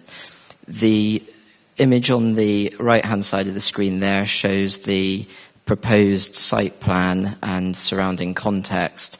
So as you can see, it's a pair of dwellings that are shown just in grayscale there. There's a line of dwellings which are located on a cul-de-sac to the rear. The properties will be located within the rear gardens of one of these properties. The front of the development will front onto Police Lane, which connects into the A37, and the pair of dwellings which are shown just south of the site, those are previously consented dwellings. We had a query yesterday about whether that permission remains extant, given it was permitted a significant time ago. It's unclear whether that permission is extant. It does appear that development has ceased on that site for a number of years. So just to give a bit of context for the site, firstly, these views are of Police Lane. This is starting at the southern end. As you can see, there's a number of accesses here, as well as kind of boundary treatments, stone boundary treatments that are on Police Lane. As we carry on, the top slide there shows the site adjacent to where the proposed dwellings are proposed. So as you can see, the ground has been cleared and levelled, and there is a fairly substantial retaining wall there. As we carry on down Police Lane, this picture is taken at the bottom of the site where the access would be proposed, so it does become a bit more rural in its character, albeit, as I say, centrally located within the settlement. The top picture here is just a little bit clearer of where the proposed access would be. As you can see, there is a little bit of a hedge there. And then the final image there shows the junction onto the A37, particularly showing the traffic that would be coming from the north, and the egress from that junction and the visibility that's achieved that way. So some further images. These are taken from the neighbouring property and show the current situation on the site. So as you can see, it's a rear garden. It is vegetated to a degree along the boundaries. I believe in the ecological assessment it was defined as a mature garden. So onto the proposals themselves. The application has been pending determination for a considerable amount of time. During that time, there have been a number of revisions. So here's the site plan. So there'll be parking for the dwellings, which is compliant with the latest policy standards at the front of the site. The dwellings themselves will be situated centrally within the site, and then there's a rear garden, and then behind that the surrounding dwellings. It's annotated on that plan that the distance between the rear elevations of those dwellings is approximately 20 metres. And just to give a little bit more context, so we've got some elevations and site sections here. So as you can see, the dwellings are going to be set significantly down from the existing dwellings, such that from the first floor windows in the rear, outward views towards the existing properties are going to be basically non-existent due to the topography of the site and the proposed boundary treatments. In terms of materials, these are appropriate for the context. It's going to be a local stone with render on the rear elevation. So just some floor plans. Officers do note that the bicycle parking is slightly under provision as shown in those drawings. The requirement is 3 bike parking spaces. Conditions attached to achieve that. In terms of other conditions, you note within the report that it was recommended permitted development rights were removed for additions to the roof. That's because of the potential increase in height and the impact on neighbour from loss of privacy. It's worthwhile mentioning that because this application's been in for a significant period of time, that is a material consideration. The applicant has sought to address new policy constraints that have come through the local plan partial updates, such as sustainable construction and biodiversity net gain.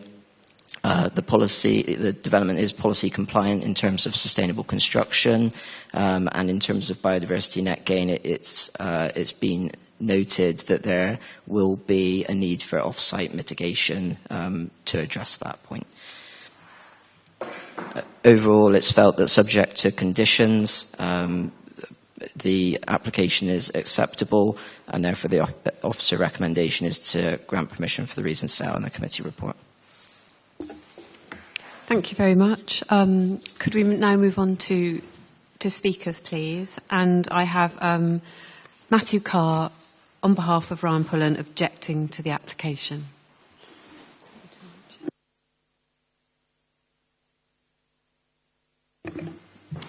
Good morning. Good morning. Ryan sends his apologies. He's on a private family holiday. I am a mortgage advisor and property expert, so it was deemed most sensible I be here.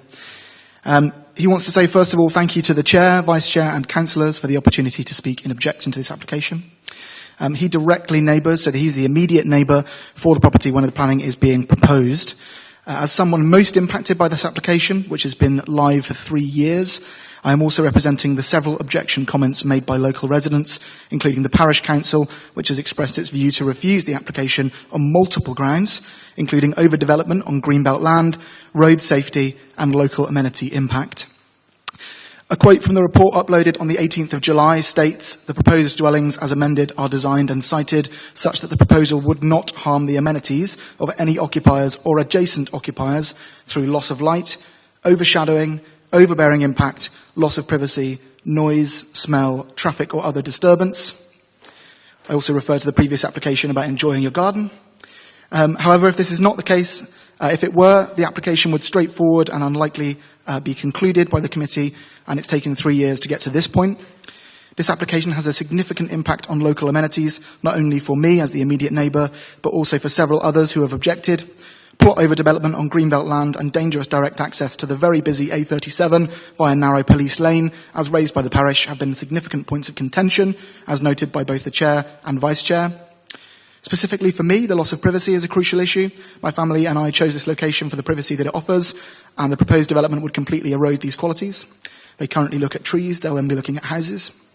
The proposed designs include windows situated above any fencing boundaries, directly overlooking my garden and living room.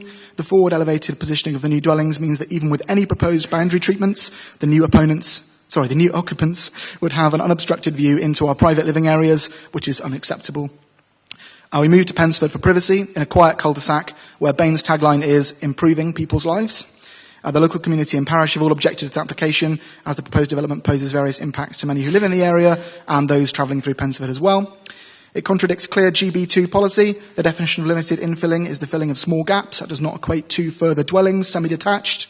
Approving this would set into dangerous precedent, undermining Greenbelt policy designed to protect our environment and maintain rural character. I've actively engaged with the planning officer over 40 times, including 3 site visits. Those pictures were from my site. Despite my polite request for timelines and conclusions, the target was mid-2022. It is now mid-2024. In conclusion, the application raises significant issues regarding access, highway safety, amenity, and the fundamental principle of developing on Greenbelt land. And approving this development would contradict Greenbelt policies, harm local ecology, diminish residential amenity, disregard substantial local opposition, including the parish council. And I urge the Planning Committee to reject this application and protect our Greenbelt for the benefit of current and future generations. Thank you for your time and consideration.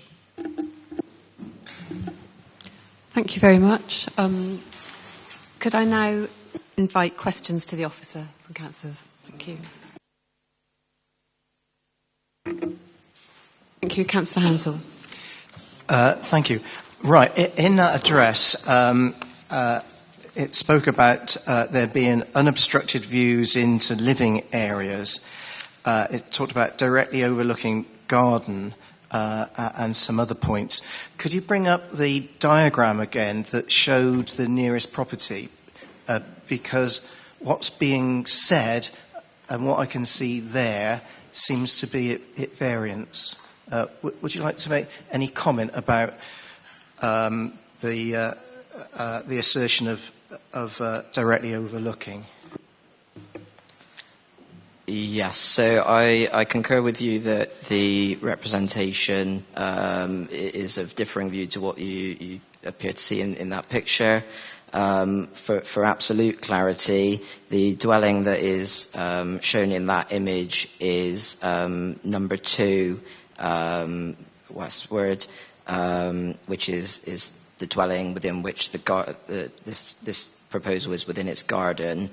Number 3, which is where Mr. Pullen resides, is located slightly further up the street and marginally closer to the site. I'll just show you the site plan here. So the dwelling that is directly behind is number 2, and the other property is number 3. The topography of the site remains fairly consistent across the rear, i.e. that it's higher, and therefore my view is that this image here does present an accurate portrayal of what that relationship would be with the adjoining property.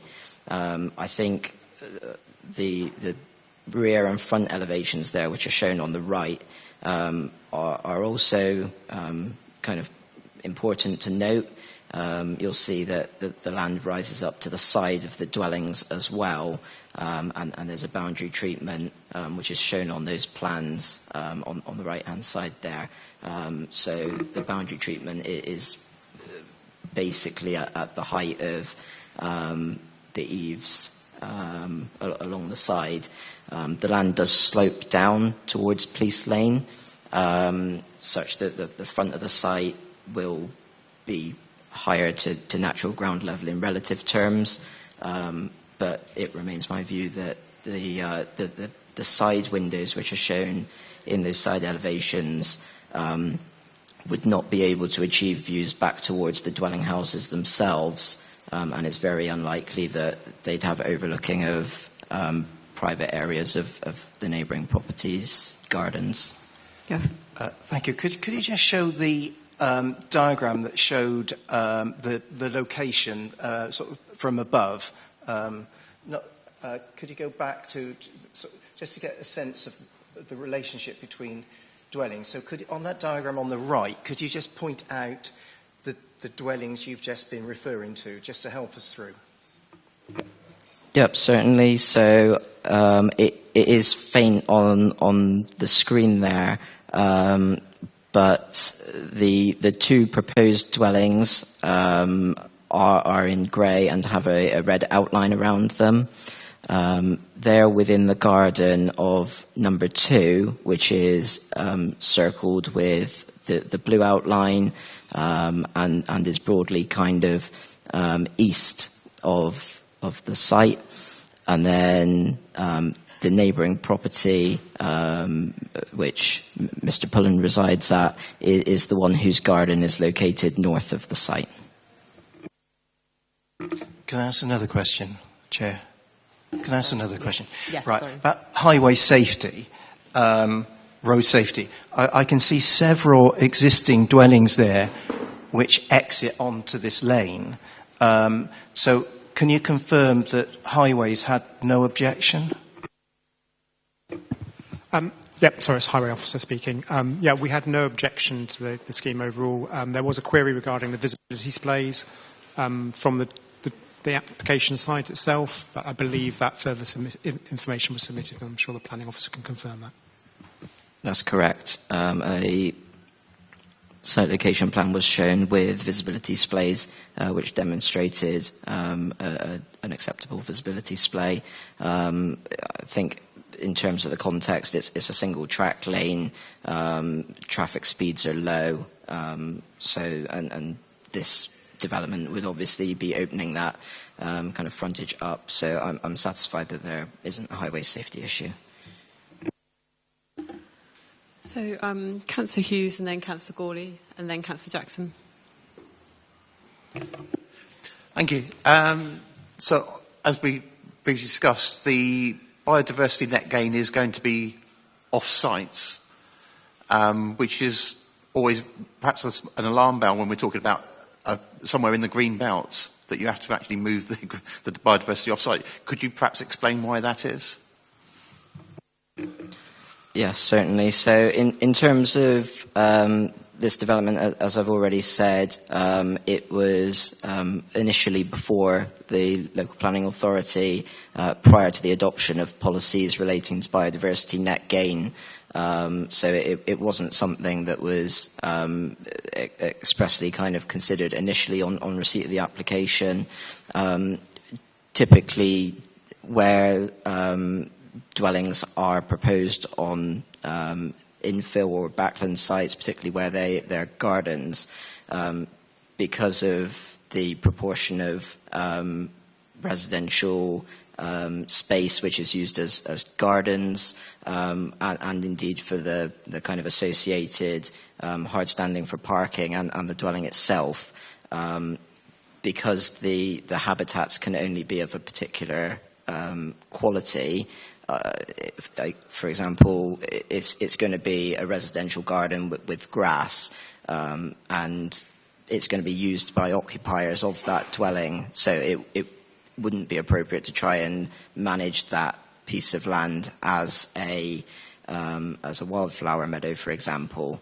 It's just not realistic that would be retained. So inherently, because the site is garden at the minute and it's having increased built form put in it, then the opportunity for biodiversity net gain is limited. And in my experience, that's a fairly common kind of situation that's experienced on sites of this nature. Thank you. Thank Follow-up you. question. Sorry, just so are you saying that even if they were to reduce that down to a single property, they wouldn't be able to achieve it on sites? So in terms of the development that's proposed here, there is quite a substantial uplift in hedgerow on the site. That's going to be installed around the boundaries. So I wouldn't be able to tell you here and now whether reducing the footprint could bring it to a point of the uplift of those hedgerows and the 5 replacement trees, bringing it to a point of on-site gain being secured. But I think that's largely immaterial at this point, because the scheme is for 2 dwellings. That's what's being proposed. It may be that there's viability considerations associated with that. They may choose to build one larger dwelling, which could have the same footprint as these 2. So I think off-site delivery of biodiversity net gain, while I appreciate is not as ideal as on-site, it is policy compliant, and the provisions of the relevant legislation do heavily kind of steer people away from off-site delivery, and indeed penalise for that financially. Thank you. So Councillor Gawley is next. Thank you. Am I right in thinking that these are two cottages, effectively, which have got one double bedroom and two single bedrooms? So these are small dwellings in a rural area. Is that a correct interpretation? They're certainly of a traditional form, which responds well to the surrounding context. I wouldn't necessarily say that they're small. At the end of the day, they're still 3-bedroom properties. I think Councillor Jackson had a question next, I think. Well, as usual, I'm going to give you 2 for the price of 1. But smaller dwellings in rural areas are, I think, quite important. What I was wondering was, am I right in thinking that ecological mitigation, you're doing like for like? So it wouldn't be an appropriate mitigation if, for example, these cottages were to have swift boxes or these swift bricks that they're urging new build houses to have. It would have to be a hedgerow somewhere else. That's question number 1. Question number 2, this is, of course, the other end of the North Somerset coalfield.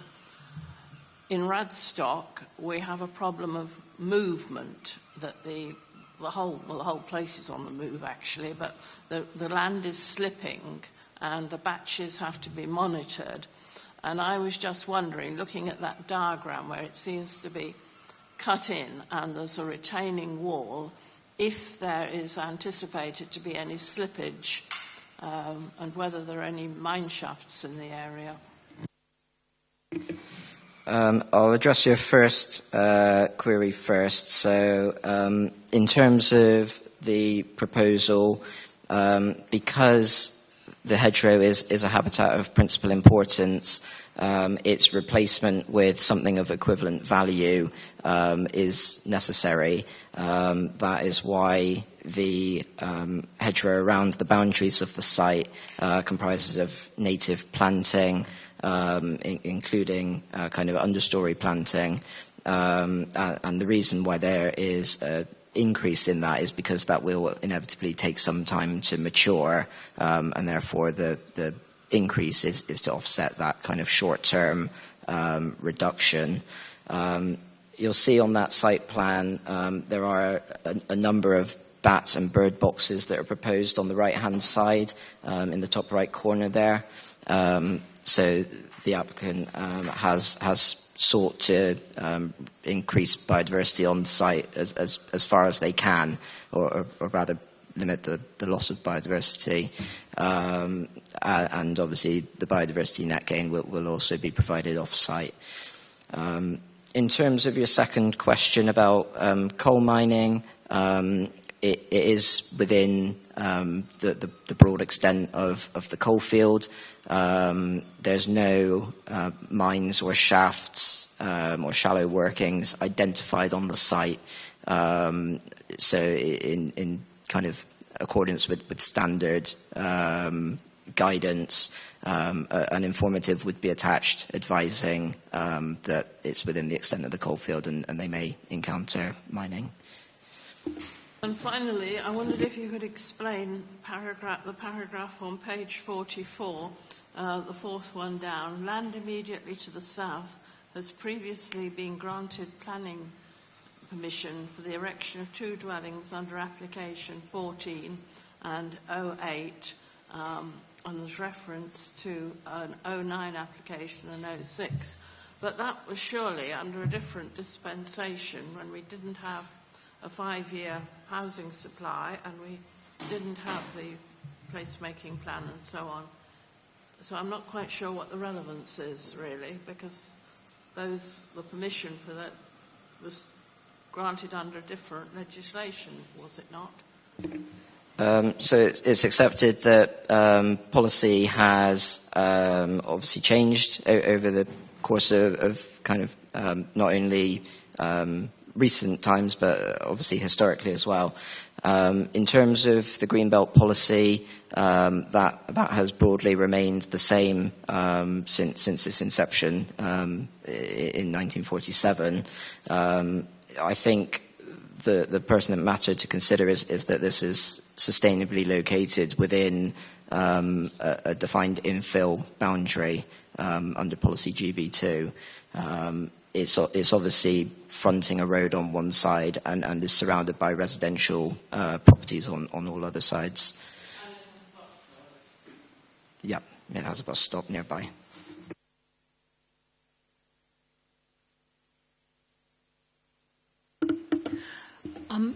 I see that Pablo and Whitchurch have objected because of overdevelopment on this site, but if you look at the map of the area, there's a number of small plots with semi-detached dwellings, and so therefore I'm not completely sure why this is the case, particularly when consent was given to the semi-detached thing that you've just referred to the south of it. Just why would Pablo and Whitchurch think that's an overdevelopment of that site? I'm not sure why they've come to that conclusion. Obviously, my recommendation is kind of before you and comes to a differing conclusion. I do know that the application, when it was initially submitted, the dwellings were substantially larger than what they are now. But the Parish Council have been reconsulted since the revised plans were received and have maintained objection on those grounds. Thank you. Councillor Hansel. Just a question about, there was a comment made about Greenbelt. The location here looks to be within the housing development boundary of the village. Is that correct? So as the village is overwashed by the Greenbelt, there is an infill boundary which policy GB2 supports development within that infill boundary. The MPPF also supports infill development within villages within the Greenbelt. Okay, thank you. Any more questions?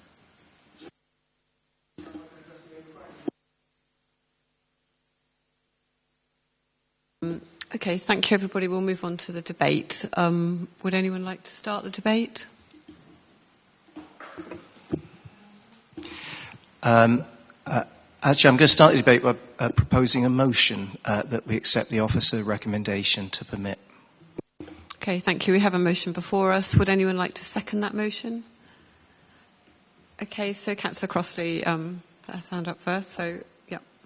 Right, thank you very much. Yeah, I'm very happy to second this. I think if we look at what's coming down the line with us, with the ambitious development that the new government is proposing, we're going to have to double the amount of houses we want in our 5-year land supply over the very short measure.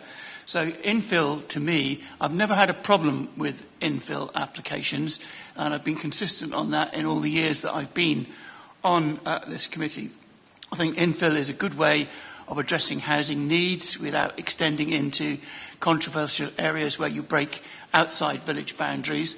And this, to me, looks like quite an imaginative scheme. 2 smaller houses. It's great to see 2 smaller houses coming up rather than one more big mansion for some rich executive from London.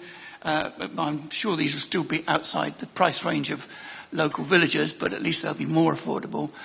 So I'm more than happy that I think their biodiversity net gain ideas are good.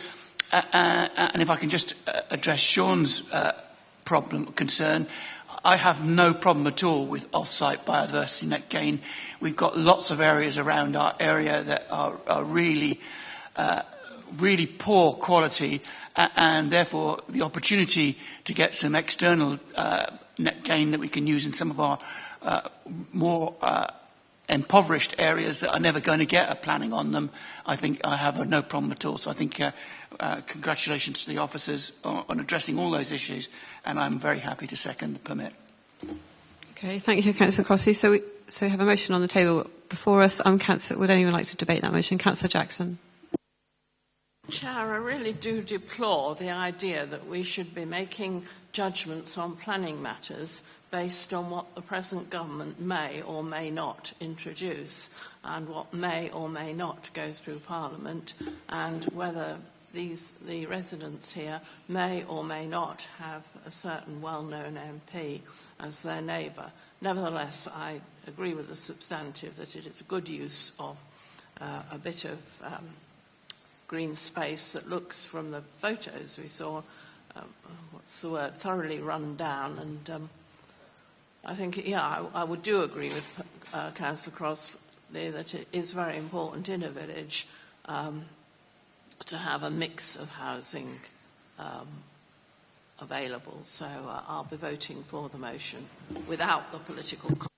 Yes, thank you, Councillor Jackson. Can I remind everyone to try and avoid making any political comments in the debate? Thank you. So we'll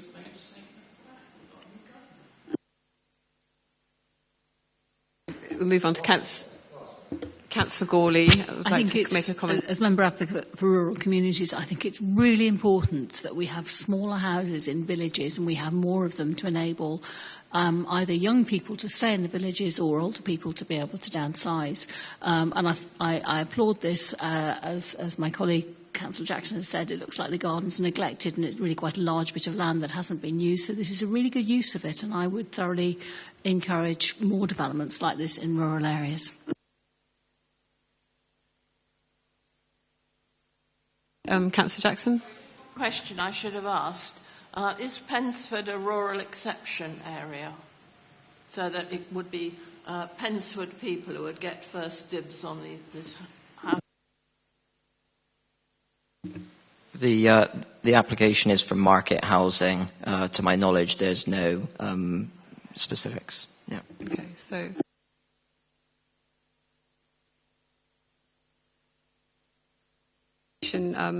before us to accept the officer's recommendation, as it stands, and could I see who would like to vote with the motion, please?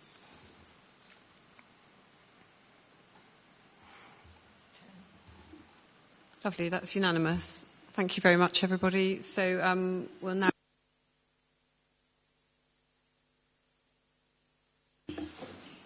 Thank you. Thank you, everyone, for your time.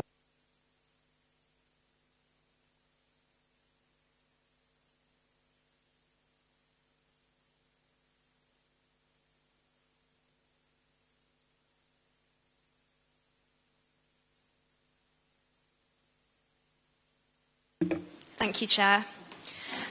This is a listed building consent application relating to 10 Berkeley Place for the replacement and retrofitting of windows, installation of solar panels to the roof, and removal of paint from external walls. This application has come to the committee as the applicant works within the planning department and under the scheme of delegation must be heard at committee. The property is Grade 2 listed and is situated within a designated conservation area and wider World Heritage Sites. It dates from the 19th century and is part of a terrace of houses located on Camden Road. The applicant proposes the retrofitting of the windows to the front of the property with vacuum glazing and the replacement of the windows to the rear with slim profile double glazing. These are just some detailed drawings to show the slim profile double glazing and the vacuum glazing, and detailed elevations of the windows to show that they'll be matching the joinery to be retained on the building.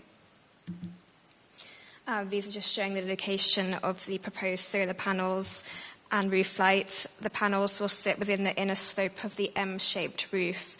They will not exceed the highest part of the roof, will be frameless and non-reflective.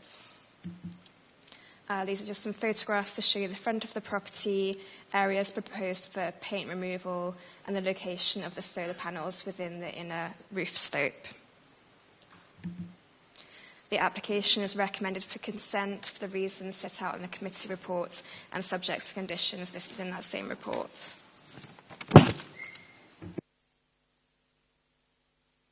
Thank you very much. Have we any questions for the officer?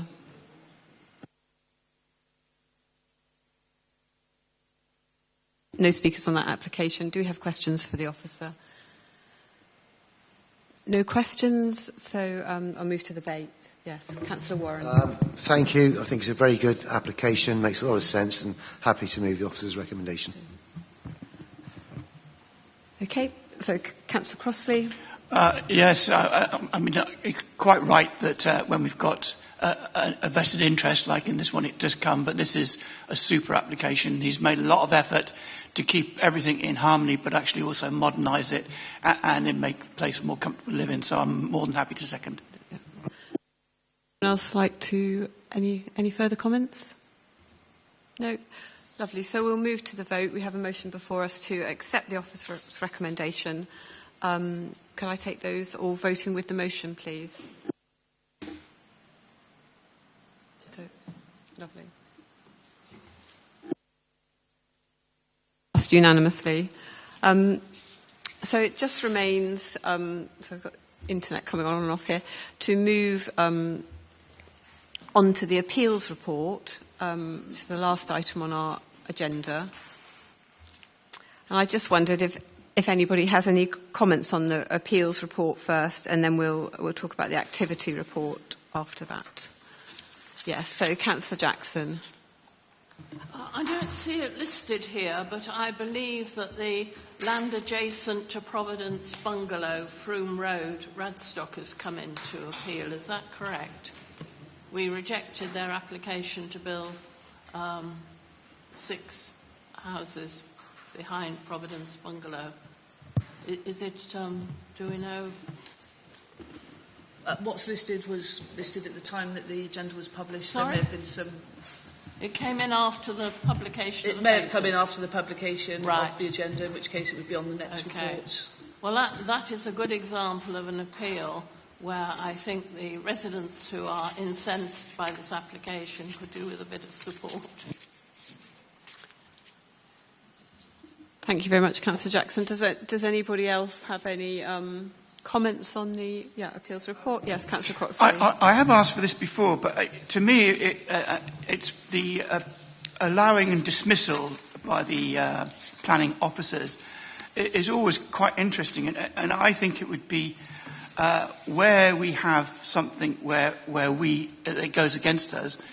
I think it would be quite interesting to have a small paragraph as to why the inspector came to a different conclusion to either our officers or this committee. That used to be the practice. Can I refer that to? Sorry. Yeah, I'll take that away and see what we can provide. I'm not sure if you've got any questions in particular on the appeals that are published, or I don't know, as a general point. Okay, thank you.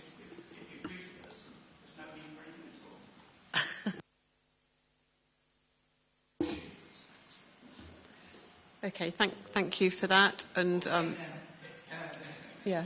officers will go and see if they can see what they can sort out. So moving on to the performance report for the first quarter of this year, April to June 2024. Does anybody noted anything in particular from the performance report? No. Okay, Councillor Jackson. And I am going to make a political comment in spite of my stricture on Councillor Crossley. I think we should send this in to the government because we've put up a pretty good performance, and certainly I'd like it recorded. Our thanks to the officers. Yeah, thank you.